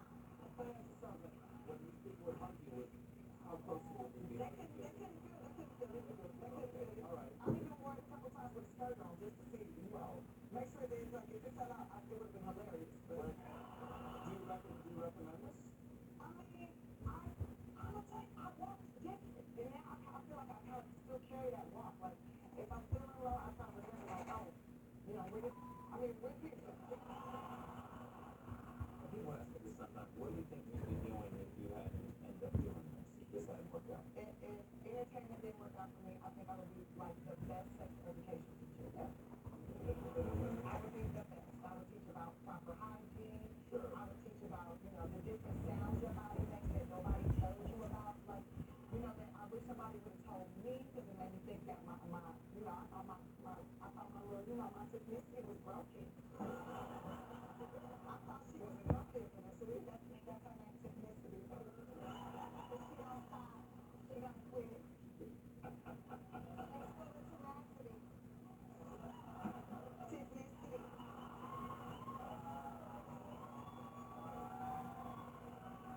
What would be, just out of curiosity, if you were the world's greatest sex ed teacher, what would be on the final exam? Hygiene, definitely hygiene, I think is number one. And then like selection, like who you decide to lay down with, and the power, like laying down with somebody is a real powerful thing. You're sharing your soul with them. I don't know about you, and I don't think y'all got souls anybody, but as a woman, that's fair. I'm just saying, because I just do whatever y'all can put y'all thing in anything, right? Like it don't even bother me. Sure. You know, just like whatever. A particularly soft clump of moss. Let's take a break. Okay. We'll be right back with more Tiffany Hansen.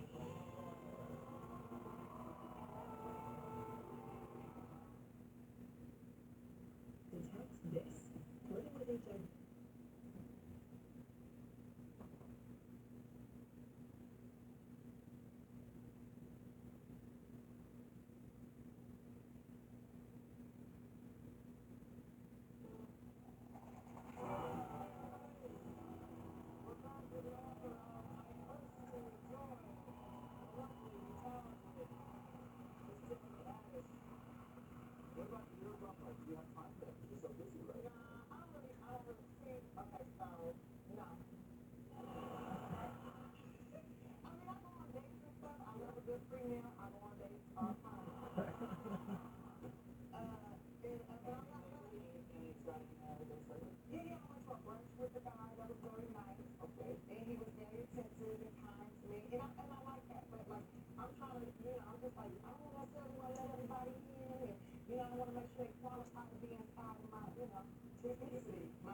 boy, boy, this number. You know what, so you already winning, you already winning. If you don't know what that is, I don't want nothing to do with you. Right, all right. Okay, I wanna know that you've had employees for a long time, that they like working for you, because that means that you're probably a good leader. Because if I let you inspire me, that means you're gonna be leading me, and I need to have a good leader.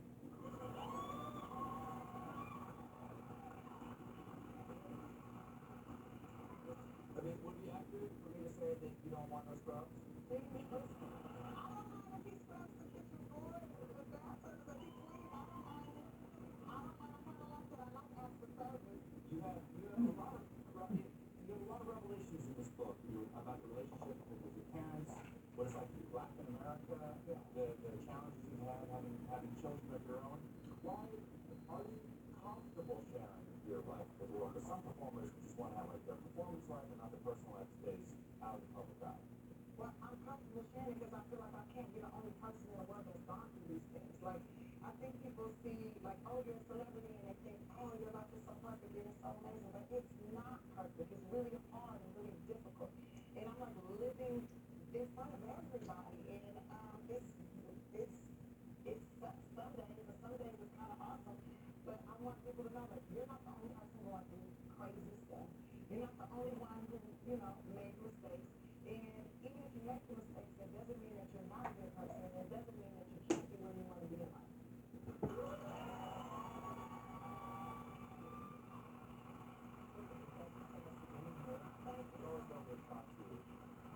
I curse you with joy as long as I'm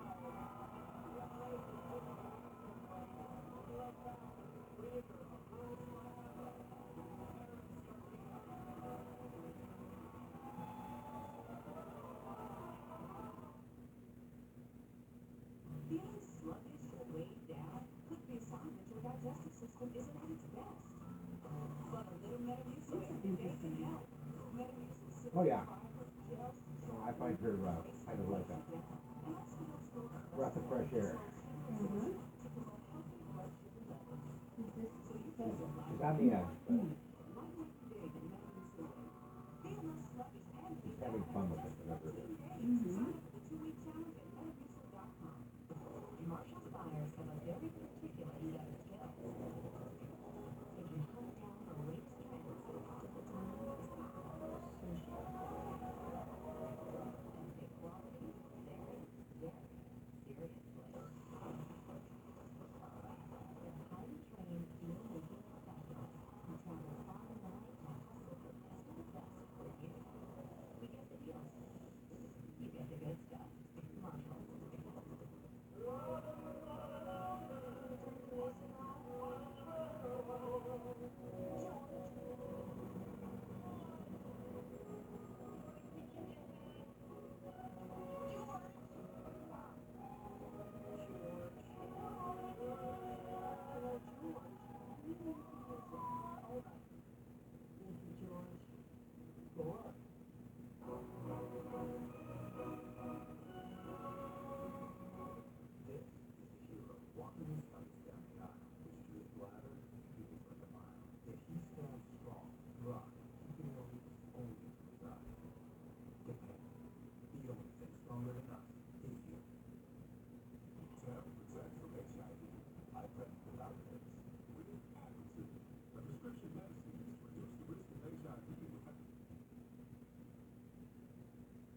a second shot. In fact, Renee Elise Goldsberry, Sarah Bareilles, Izzy Phillips, Paula Powell, hilarious, and many guest stars. I was actually one of the guest stars in the first season, which I was thrilled to find out about. He called me and said, would you do something? And I said, yes.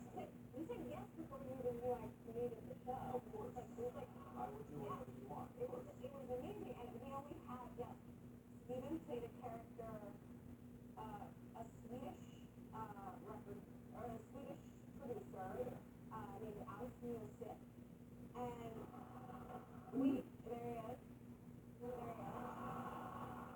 I really wanted to, what was I, be honest, you should be honest, because we're old friends, what was I like to work with? You were, very, very, like, off book, like, so off book, and we gave you, like, That's the second best thing you could have said. what's the first nice thing? Funny. You were hilarious. Oh, no. We of course you were hilarious. You're like the funniest person in the world. Okay. But you were hilarious, and we also only had you for one day because of your insane schedule. So we had to shoot like 18 pages in one day, and so we had a zillion cameras covering the thing, and you had like a steel trap memory, fully off book, super hilarious. And also, one thing that was kind of funny was we were scrambling to try to find somebody that like could coach you on the Swedish accent. But there are some Swedish words in there too. Yeah, there's some Swedish, yeah, exactly. And so I like found a writer's assistant who had like a great aunt or someone who was like, okay, we can get this lady on the phone to kind of tell Steven how to pronounce a few things. And I went to your dressing room and I had this lady, I was like, I got this lady, she can talk to you. And then you go, oh, it's okay, I called Alex in this car last night. He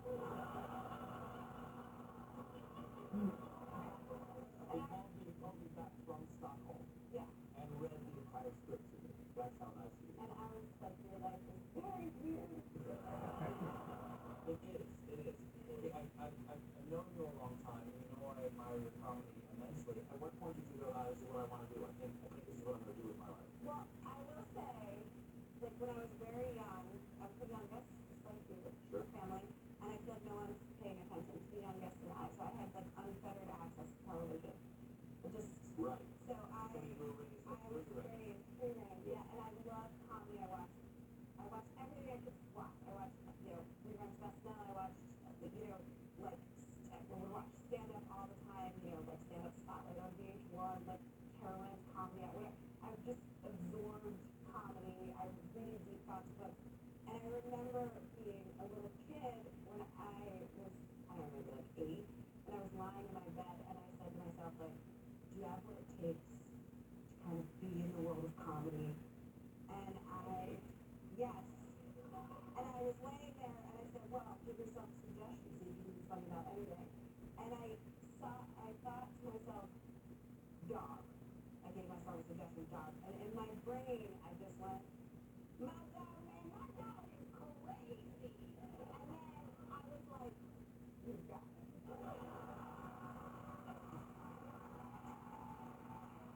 You're your own best audience, too. That is fantastic. Whatever that was, but, how long were you with the report? So 6 years, from 2008 to 2014. And every day, as I said, you come in with enormous energy. You're just a pitching monster, always having ideas. Are there any favorites you had that made it there? well, yeah, I mean, just the whole style of the show is so fun. You just are like, you wake up in the morning, you're scrolling, it's crazy, and then you're in the shower trying to like think of something, and then even like looking at the ticker on Thompson TV, you're like, is there something there I can get? Like, sure. Then I would shout everything at you at a very like one volume. Sure. And but yeah, I mean, one of the things that I love about the show is just like in the morning we could pitch something that involved like a puma, and then around 4 o'clock a lynx would show up because the pumas were dangerous. But we Well, this is a very famous moment on the show. Yeah. You wanted like a mountain lion. I wanted a mountain Mountain lion. lion on the show because it would be funny if you had a mountain lion, and then we found out there was $10,000 just to erect the fence between the mountain lion and the audience. So we couldn't do it, and my executive producer then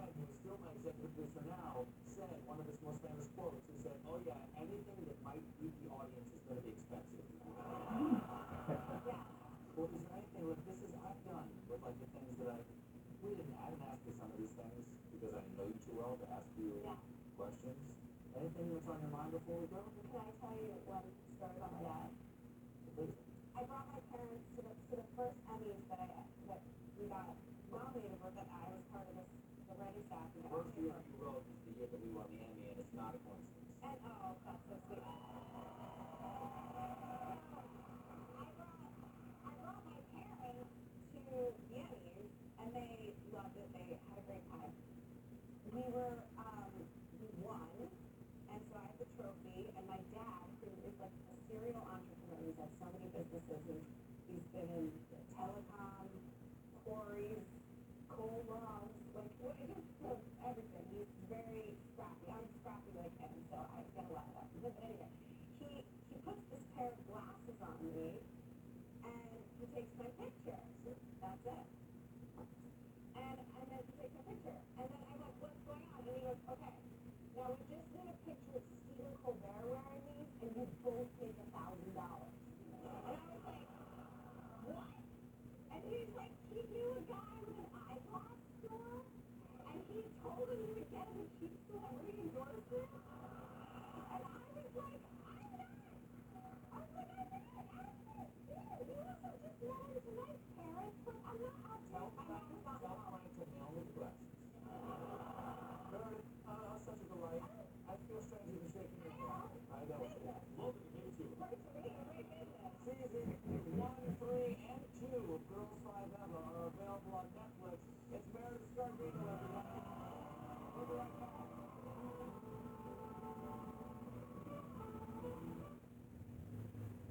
Ibiza Happy Time, Thursday on CBS and streaming on Paramount Plus.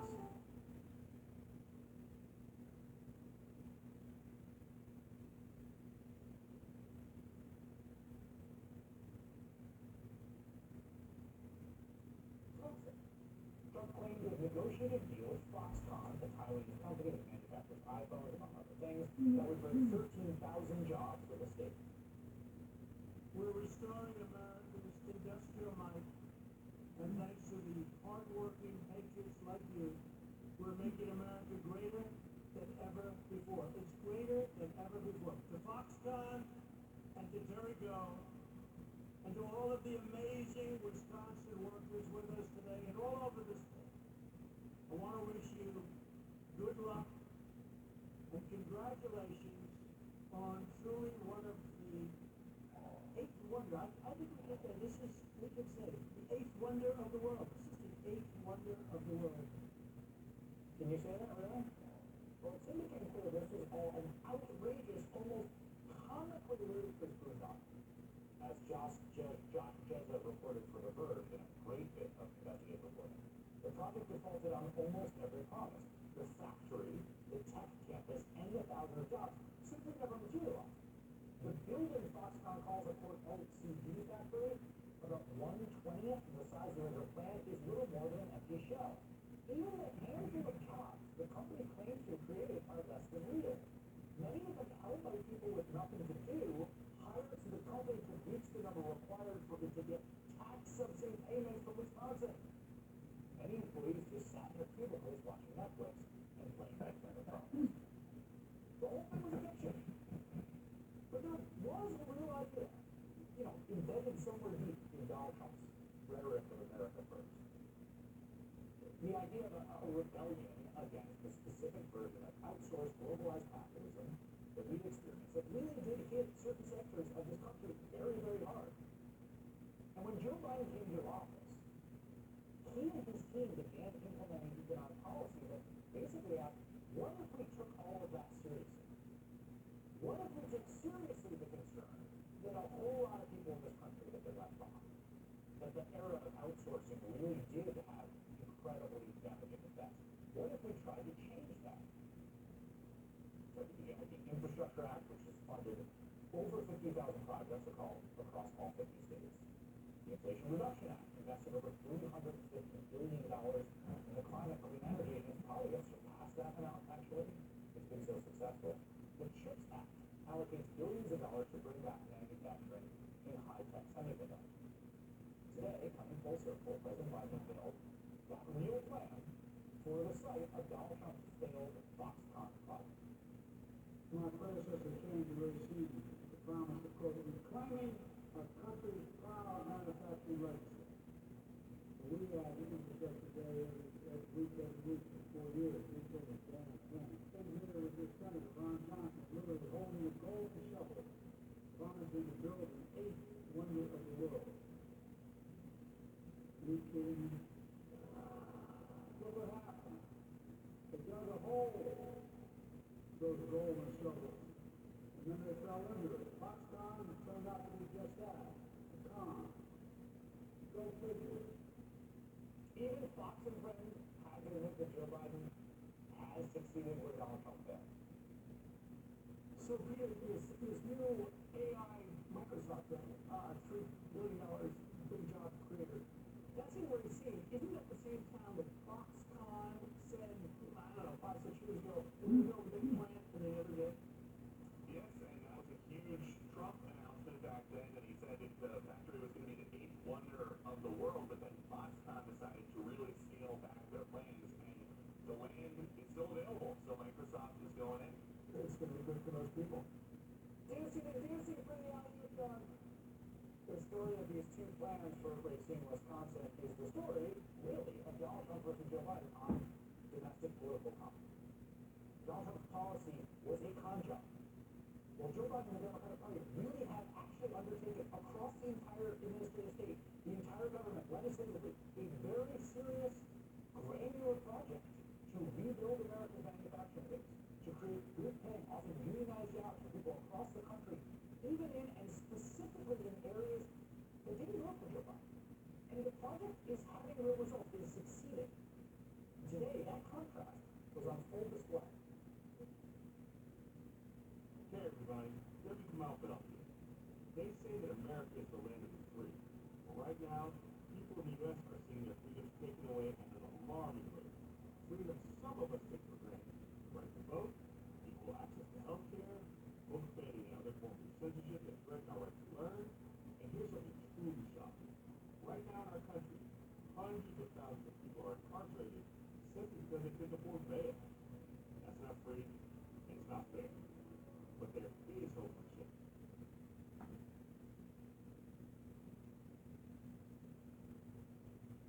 Comfort.com.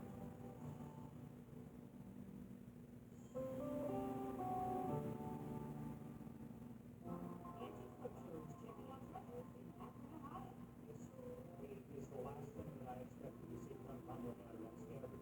Wow.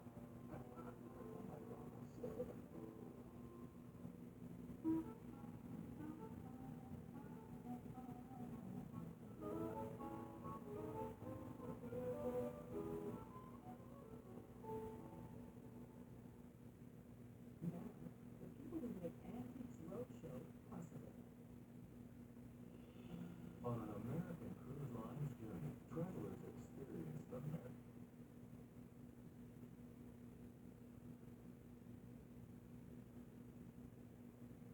From viewers like you. Thank you. If you're an Akron, Stan Hewitt Hall and Gardens is a popular attraction. Stan Hewitt is Old English for stone quarry, after a natural feature on the original 1,500-acre property. Today, 70 acres comprise the grounds, along with 5 historic buildings and 10 fully restored historic gardens. Stan Hewitt is an American country estate built during the industrial age, completed in 1915.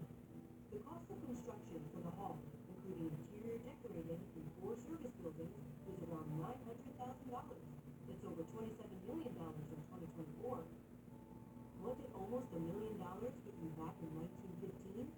A 64,500 square foot Tudor revival style mansion with 65 rooms, 18 bedrooms, 23 bathrooms, 23 fireplaces, a great hall, a glamorous music room, and a tower with beautiful views of some of the property's gardens.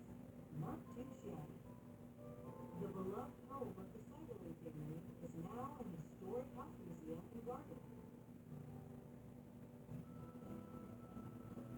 When treasures have our guests brought to Roadshow Pier at Stan Hewitt today. This is fabulous. Just imagine if you're a musclehead, everybody in the automobile,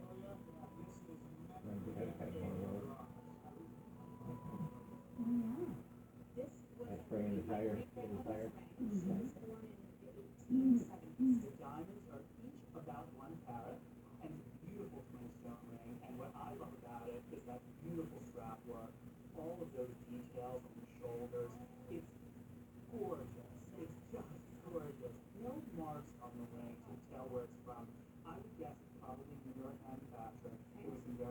quality jewelry making in the period, which is 1920s.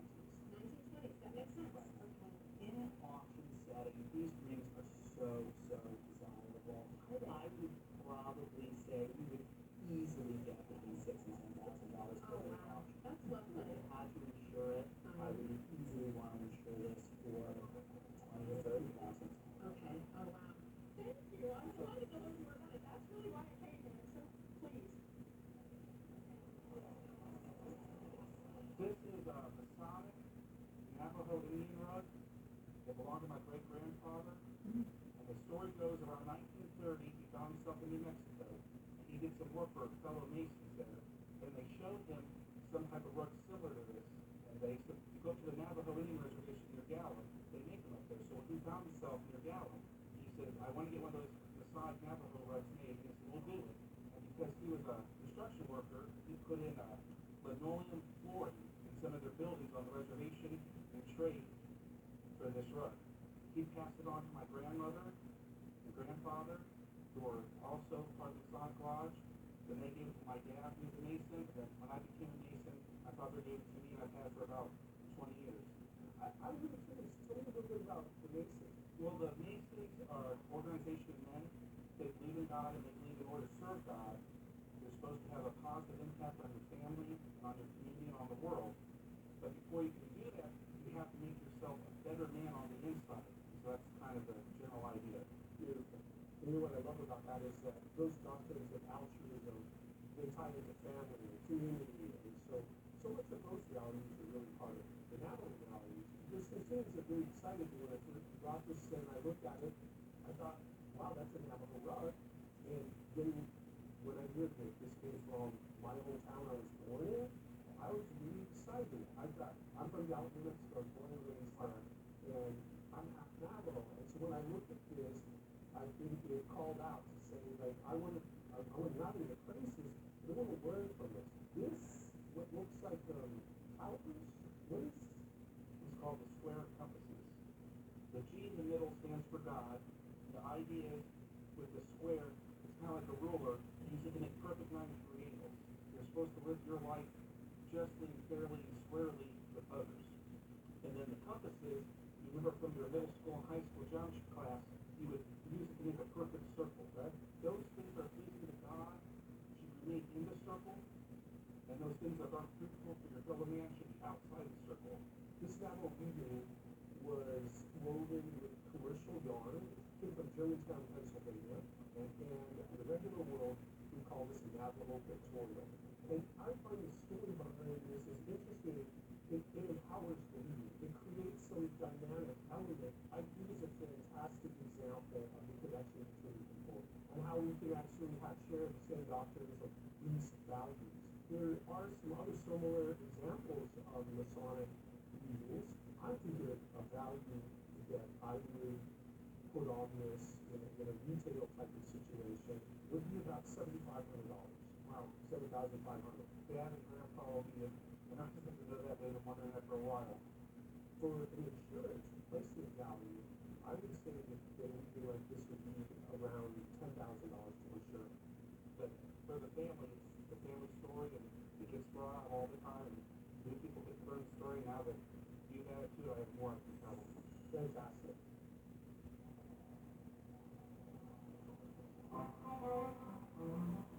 Although Stanfield Hall looked like a very old house that had stood for centuries, it had every modern convenience of its time. Near the library, can you spot the telephone? Did you guess it was in this ornate case? This was a clever way to have the latest technology without sacrificing the authentic aesthetic of the Cyberlink's living space. This is a family picture that we've had for 2 generations now, and it was given to my dad's dad at the christening of the Akron airship in August of 1931 at the air dock here in Akron. My grandfather was an executive at Goodyear. That's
house when I moved in 1986, or whatever after. I unrolled it, I had 3 young girls, so I rolled it back up and put it into a mailing chute and left it there until 2 years ago.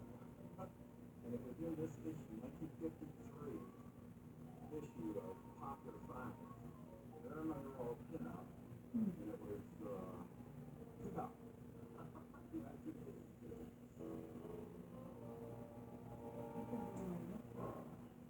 My husband used to work for a moving company in Boston, and someone just gifted it to him.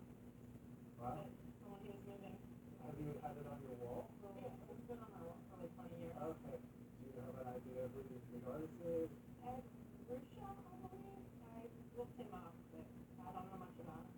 Well, I was really excited when I started doing this food table because there's very much an Ed Ruscha kind of print. Ed Ruscha was born in 1937, and he continues to make art today. He's a California artist, known for his work in Los Angeles. This is a big screen print. This is 5 foot by 24 inch wide print. I could tell it was Ed Ruscha, but I hadn't actually seen this print before. It is an original screen print, and it's hard to see, but it is signed and dated 1980, as well as what we call line stamp. It's like a little embossed pressing, and that's usually the mark of the printer or the publisher. The artist published this print himself, so I don't know if this is his embossing or the printer. Over by you, lower left, is the number. The edition is 27 of 35. Ed Ruscha is known for his images of Los Angeles and California. He really epitomizes what we would call California cool, very influential artist, part of the pop movement in Los Angeles. He's very influenced by signs and travel, car travel. He's probably best known for his stand-up station, which is also a nice, big, long, panoramic image. And most of his images, there aren't many people. It's really about signage and the landscape. He moved to Los Angeles, he grew up in Oklahoma, and traveled Route 66. You gave me the title, you knew the title. Yes, I found the title online. 2 similar cities. Exactly. So you can see the 2 cities lit up at night. He's a really important American artist. His work is in every major museum collection. And this is a scarce print. It's edition of 35. It really hasn't come to auction very often. Oh, really? I would give a conservative estimate at auction at $50,000 to $25,000. Wow. Nice. Yeah. That's a surprise. I think it could do as well, if not more. The last time it came to auction was 5 years ago. My grandmother got married to my grandfather in 1935. My grandfather didn't have a lot of money. It was right in the heart of the Great Depression.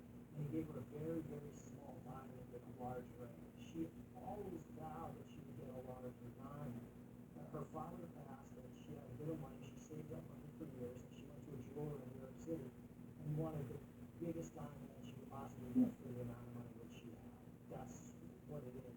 What she told me was she was terribly embarrassed by her wedding. The ring was so small she didn't want to show her friends. So she ended up doing this, but she never showed this to anyone either. So she was a very modest person, wonderful person. Otherwise, she wrote this life. When did you get this stone? She got this sometime between the late 1950s and the early 1960s. I got it approximately 1996. After she gave it to me, she explained that the setting wasn't as important to her as the stone. She wanted to have a nice stone. And your grandfather was still alive at that time? Oh, yeah. Was he aware of his undertaking at that point? I know when my grandmother confided to me about her wedding ring being too small. He wasn't in the room. You know, as far as I know, he never knew about it. She kept it in a little bag, 2 bags. You know, that's the way I kept it. With a safety pin. She had everything had a safety pin on it. It's only been worn twice in the past 25 years. So you have no idea what he spent in the 50s or 60s when she commissioned the ring? It was like maybe a couple of $1,000. I don't know. But I know it was her one big lifetime splurge. She loved the road show. You know, I loved the road show. We literally used to watch it together for years. And she was a big fan of, you know, Burge, Sabian. Well, you provide a great segue because we double checked that this is the fact that even on the machine, it's been nicknamed the Burgeometer after Burge Stadium. So it's a fact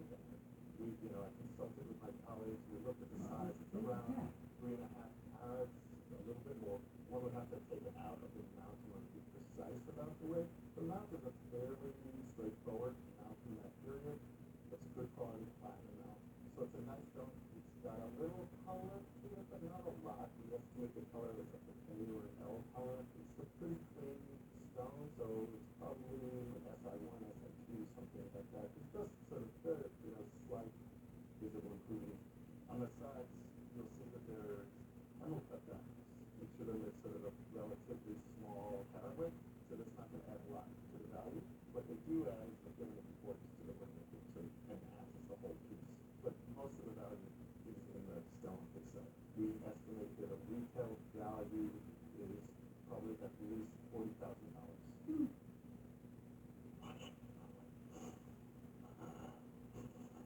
Oh my gosh, I feel like this is the one big fish you wanted to like. Wow. Wow. I'm shocked. Beyond shocked. Oh, she was so good to me and my mom. I can't believe it. So she's still out there looking out for us. Part of my midlife crisis, turned 50, and I started violins and taught 20 of them, and this is what I picked up and bring over here. You play violin? No. I just like the shape of them. I just like the look of them. My husband bought a house full of antiques and he found it laying under a bunch of garbage. Basically, The lamp was probably made in the 1920s, and it's a Midwestern lamp, but it's very awesome craftsman piece. It's a kerosene lamp. Now, a lot of these were converted to electric, but to see an original one is very rare. If it was damaged in any way, it would be worth very different. But because it survived in such good condition, if it came to an auction, it would be at least $800 and maybe $1,200. I'm not getting rid of it, so it's worth more than that to me. I love it. This is a silver picture my grandfather bought in London in 1949 through 50. My grandfather was in the military during World War II, and after the war, he was assigned to the London Embassy in the attaché office, and in the evenings, he wanted to do a hobby. He wanted something to keep him busy, and so he took up silversmith. And he was under the instruction of Robert Stone, and in the evenings, he would go to his workshop and take lessons. And one night he was there, and he saw this piece in the workshop, and asked Stone what he was doing with it. He said he was going to melt it down to make something else. And my grandfather said, couldn't do that, it was too pretty. And so he purchased this from Stone for the price of silver per the weight of the item. And it's been in family since then. Well, the important person to keep in mind with regard to this picture is a silversmith and designer named Charles Osborne.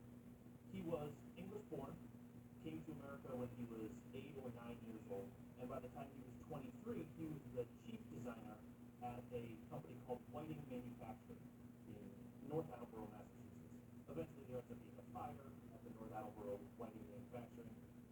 They moved their operations to New York City, where he becomes acquainted with the lead designer at Tiffany, a man named Edward Moore. He resigns from Whiting, joins Tiffany and Edward Moore in 1879.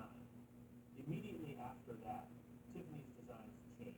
They become organic in a way that they never had been before. They start to incorporate spirals and floral devices in a way that they've never done before.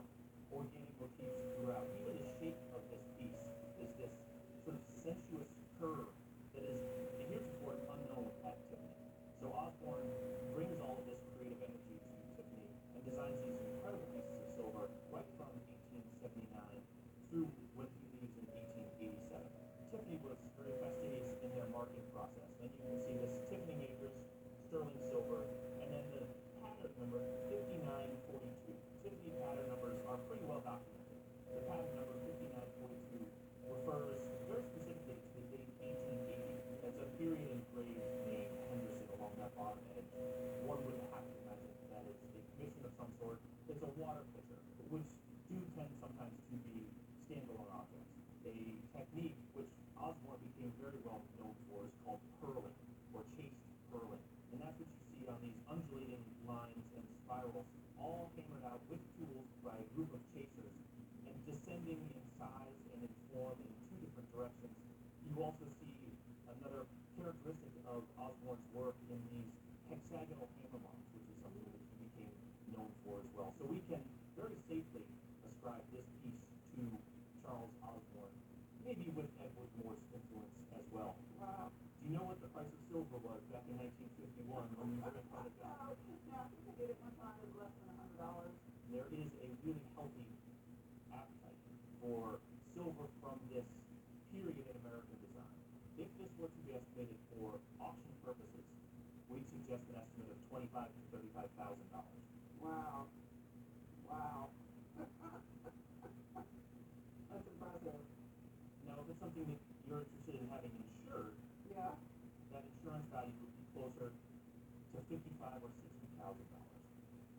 Wow.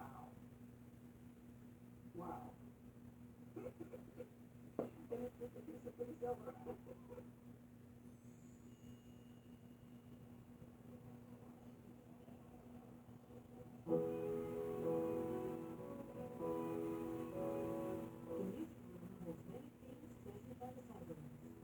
Such as this aeolian organ, which has 2,433 pipes and 20 chimes. The organ was installed in 2008 and can be played manually or with a digital player component. Also in the music room, this gigantic 38 by 18 foot tree-of-life pattern floor cover that was custom made for the stage and cost $8,208 in 1915. In 2024, a comparable run could retail for $75,000 to $85,000. Robert Crumb did the drawings on these placemats. He worked with Walter Lee, my father-in-law, at American Greetings in the 60s and the 70s. They were friends. My father-in-law would go out to a restaurant with Robert Crumb and Ralph Schaefer too, because he's on there. He was doodling before the food came, and how it's been explained to me is that Walt liked it, and he's like, I'm going to keep that. So he appreciated it. And then Walt was an artist, and he appreciated another artist. And I think Robert probably would have just left them behind at the table. And they've just been sitting in the closet. Do you ever get into stories about Robert Crumb?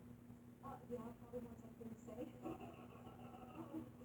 taught my father-in-law to move out from Ohio to California. And it was very hippie, and they had good times. Robert Crumb is one of the most influential artists of the 20th century in the world of comics. He is the godfather of the underground comic movement. Robert Crumb is a very recognizable cartoon style. When you see it, you know it. It reminds you of the 60s, Lee Ashbury, hippies. But that, earlier than that, he was running for American Greeting Card Company, making wholesome family cards, which is a significant change in his later career. In the late 60s, he moved out to San Francisco and started the first underground comic called Zap.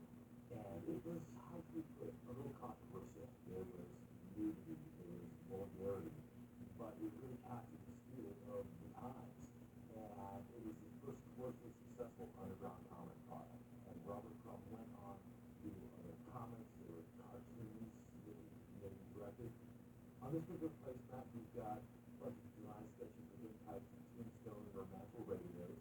We've got a lovely frog that uses bait for a shark. It says here Ralph Schaefer. Yeah, and my husband told me yesterday that Ralph did the shark and Robert did the frog. Of these three placemats, the one in the lower right-hand corner is the best by far. The artist is who recognizable as Crumb with a trademark big feet. You can see Robert Crumb's signature. That is something he doesn't often do. Most of his work is unsung. These are very early, 1964 to 1965, a couple years before he would publish his great comics. I can't think of much art that's around that is this early in its. For this grouping, we would estimate if it was to come up to auction, we would put an auction estimate of $8,000 to $12,000. Wow. Wow. Okay, wow. I actually said to somebody today, probably what I have is maybe one of the drawings is worth $300. Wow. I would be very excited to tell my husband that. I put an auction estimate of $5,000 to $8,000 on this one alone. But I really keep them all together as a set because they all kind of tell a story of Robert Crumb was born in San Francisco. This is a watch from my great-great-grandfather. The name on the watch? Frank Malrock Explorer. Right, who is? And jeweler, first watchmaker. The case is made by the American Watch Company. The movement is made by a Swiss watch company. Very possibly assembled here by this jeweler. Not only does he put his name over here on the movement,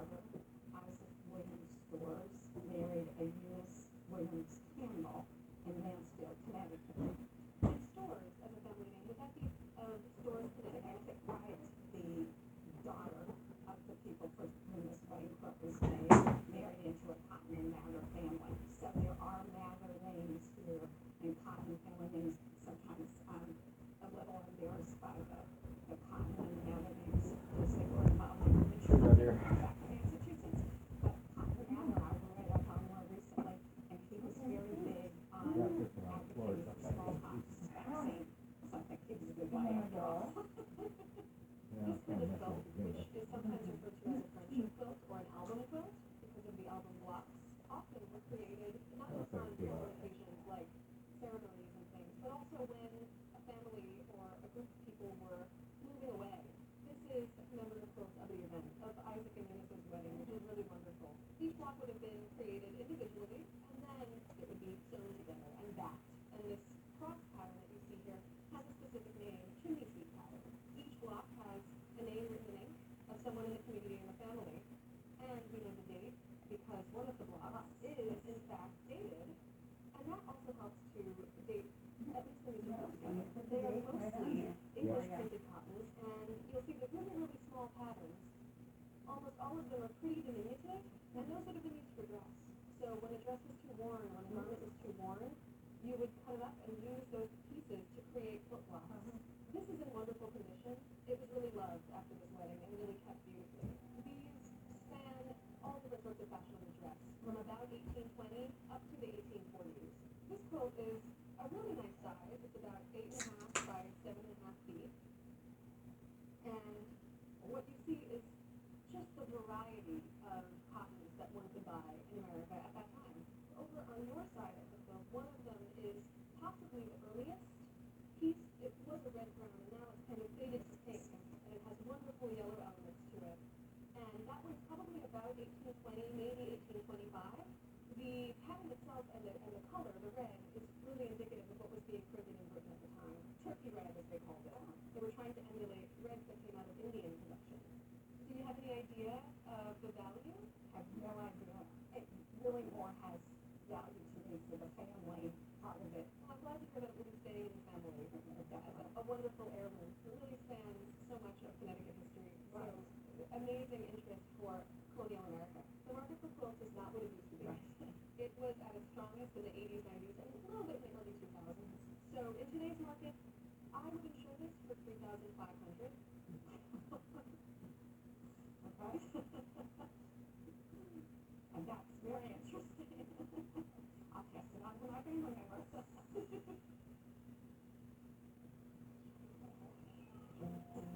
My husband bought this in Europe about 25 years ago. It says it's made of Bohemia. There's no signature on it, so that's why I bought it. I'll just find out what's going on with it. My grandmother loves collecting plants, and I asked my God. She said that this plant was going to pay for my son's college tuition. She was firm that it was carnival glass, so it's a mystery. I have no idea. I've got some S.L. Jones carvings and drawings that are really near and dear to my heart, and they're a focal piece in my home. From what I gather, he started carvings after his first wife passed away, and he was from West Virginia, and he would do his carvings, and he loved animals, and he played fiddle, so that's why this one I love. And then he moved on to drawings after it was hard for him to carve. He's an artist, and he's self-taught, and he was from West Virginia, and he worked for the railroad. He worked for the Chesapeake and Ohio Railroad for 45 years. The body of work that he created was really, after he retired, which was at about the age 67, that he started to carve, and right up to the end of his life, that he was still doing drawings. So most of this was done 70s, 80s, 90s. He was born in 1901, died in 1997, and his home and artist shed became a focal point in the area where people would meet, tell stories, play the fiddle, do carvings.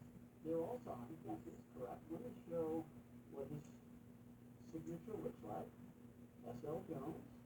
Tell us, what was your first piece? You didn't buy them all together. I didn't. I started buying the drawings in the late 90s, and it was because that was all I could afford.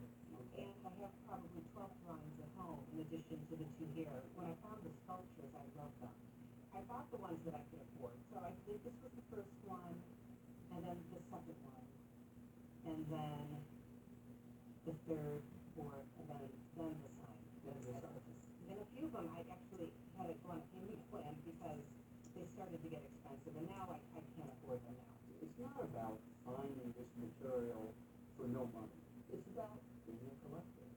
starting with something you can afford, being intrigued by that artist, doing the research, and following up, and here it is, 20 years later?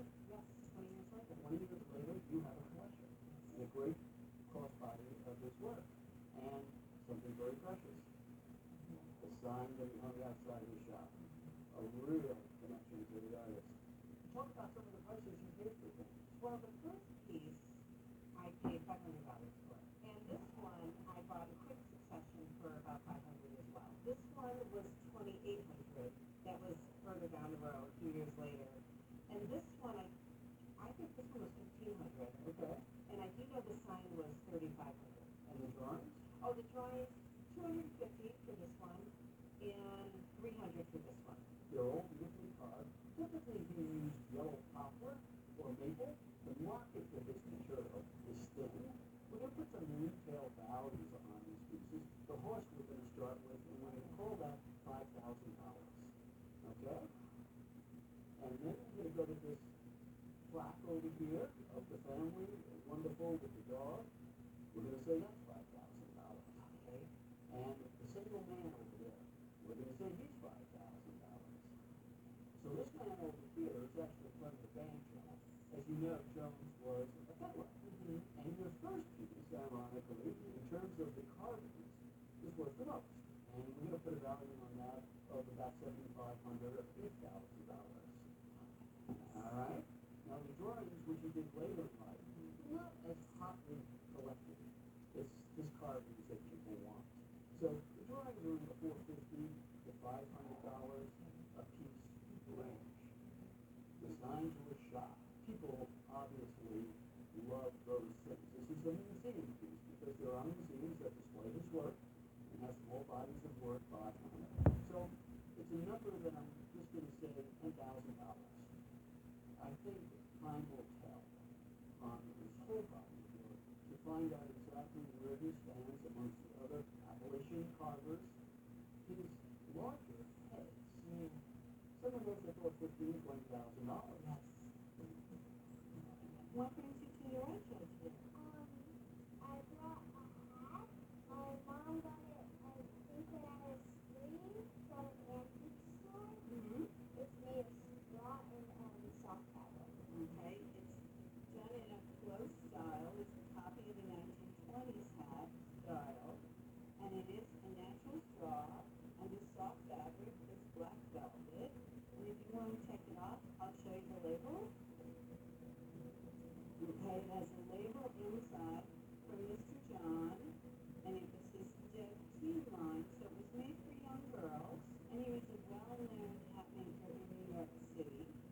And do you have any idea what it might be worth?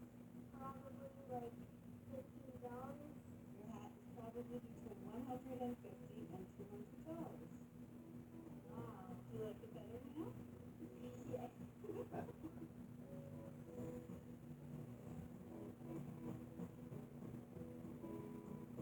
Well, my mother was downsizing, and this was one of the items that was in her closet, and she said, would you like this? And I said, yeah, it looks interesting, and it might look good in my office. Prior to that, her mother had it. I thought it looked so beautiful, it shouldn't sit in her closet anymore, so I decided to take it out and give it a whole new life. Do you guys wear or when your grandmother does? I actually don't know. The colors described what makes part of that color pop, this dark blue or the light blue contrast, is the fact that for so much of this decoration, it's in relief.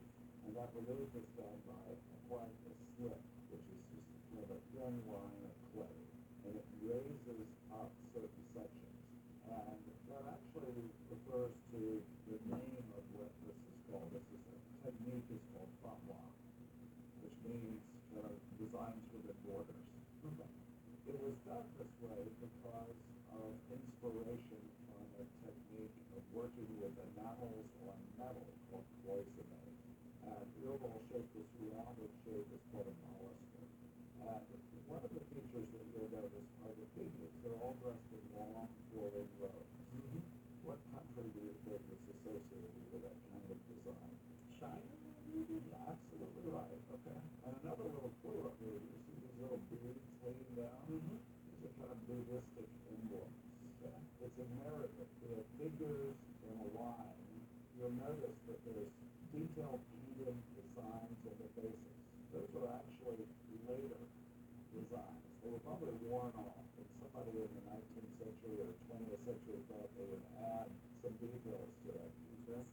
The figures, I believe, are representative of immortals, who are human form figures that embody special attributes. But they're usually 8, there's 9 here, so there's more to the story than I know. This type of ceramic was made in the 16th century, in the Ming Dynasty, which is 1368 to 1644. This was made roughly around 1500. Okay? This would have been made for someone who was a prominent individual, somebody of wealth and power. There's a little bit of damage that's taken place. Right here, there's a crack, and then it goes across the midsection. What is going across the midsection is what's called the loop rock. This is probably made in a couple of sections and then joined together. The wooden base and top were likely made around 1900 to 1915. What do you think the value would be for insurance? Well, it being so old, I don't even know anymore. Yeah, I would say maybe $500 to $1,000 maybe? well, I think probably closer for insurance, but this is $20,000. Yeah. A little more than what I thought. Wow. Yeah, that's amazing.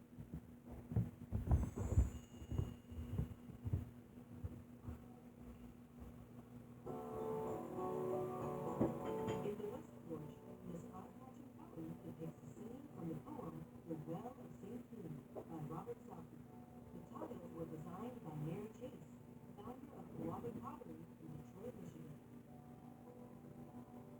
My father-in-law was in the Army in D-Day, Normandy, St. Lo. He came home unscathed. Over the years, he eventually did all of his version, got him, how he acquired them. He picked them up off of some German soldiers that were disposed of. He passed away, God bless him, and because today is D-Day, and because of my father-in-law's gallant efforts, I decided to bring it up here for the roadshow. We call these spoils of war. You were not allowed to take personal property, but you could take military implements, guns, swords, knives, uniforms, hats, helmets. And what we find, interestingly, is a lot of these guys who came home from World War II with souvenirs brought home souvenirs from World War I. What you have here is a bayonet that would not have been anywhere near Normandy or World War II battles. This is an S-98 bayonet. The sight and gewehr is the German word. This was the standard issue German bayonet from 1898 to about 1905, when they just eventually kind of realized we need a redesign. So they went with something that is a lot more meaty and compact. However, this model continued in use and in limited production up until World War I. And as you can see by looking at it, it's kind of a very long spindly thing that would be prone to problems. Typically, the scabbard breaks on them. This one is unusual, though. And when you brought it up, I was getting ready to tell you all about standard $100 98 bayonets. And I pulled that out of the scabbard, and lo and behold, there was a surprise there. The engraving that you see there, the abbreviation of the beginning stands for Kaiserlich, the Kaiserlich Green, or the Kaiser's Navy, and that is the 2nd Sea Battalion. These are naval troops that are serving on land as infantry. They were essentially, it's the German Marine Corps. In World War I, very famously, they were part of the naval infantry that was organized to be in the north of the line around Ypres, in Flanders. They were on the Somme. They were involved in Antwerp, where they drove out the Royal Naval Division. So this is unusual and exciting in terms of a World War I collectible. If you had to pick a German unit, this is the last thing that I expected to see come tumbling out of that scabbard. This one was never issued. The company WKC, you can see the manufacturer's mark on the Ricasso, made this for private purchase. Another clue that tells us that it's not an issue piece is there's nothing up here on the spine. Typically, it would be marked with a date and then seconds mark that would indicate which German state they went to. So this is one that just came right off the line, got custom engraved and given to an individual, or more likely, they purchased it for themselves to wear with their walking out dress uniform. On the market today, this would have a retail sales value of $1,200 to $1,500. Good, good. That's good to hear. Wow. I told myself if I ever on your show, I was not gonna say wow, the word, you know, stuff. Yeah, but you can't help it, I'm rich. Yeah.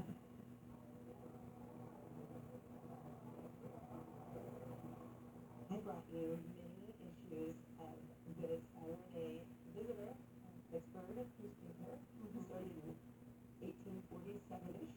Jane Swisshelm was a women's rights activist back in the 1840s and 50s and 60s, also an abolitionist, and she really hustled to have this weekly newspaper in Pittsburgh, Pennsylvania.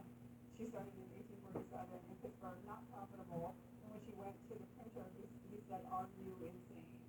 And then neither one of them had ever worked with somebody of the opposite sex. They were concerned what people would think, so they actually took the shutters off the windows in the newsroom so people wouldn't think untoward things. It's a fantastic collection of 40 or 50 different issues of the Saturday Visitor, published with the amazing tagline, "Designed for the instruction and entertainment of the home circle and the promotion of moral and social reform." The Saturday Visitor had about 6,000 subscribers, according to Jane. They did publish the paper weekly, and it cost a whole $2 per year. There's also this little nugget about married women owning property in Pennsylvania.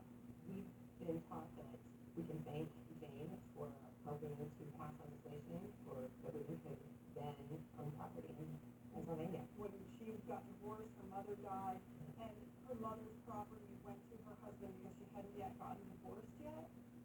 Yeah, and her mom had changed her will when she knew she wasn't well, so that it wouldn't go to the husband, and it did anyway, and she sued. She did get divorced in 1857, and she moved to St. Cloud, Minnesota, started another newspaper, the St. Cloud Visitor, and then got into a dispute with a man in St. Cloud who come from a slaveholding state and brought enslaved people with him, and she got into a fight in the press with him, and eventually an angry mob went to the printing office, broke up the printing press, and threw it in the river. She gave up on Minnesota. She won the court case. She got her mother's land back, and she and her daughter fixed up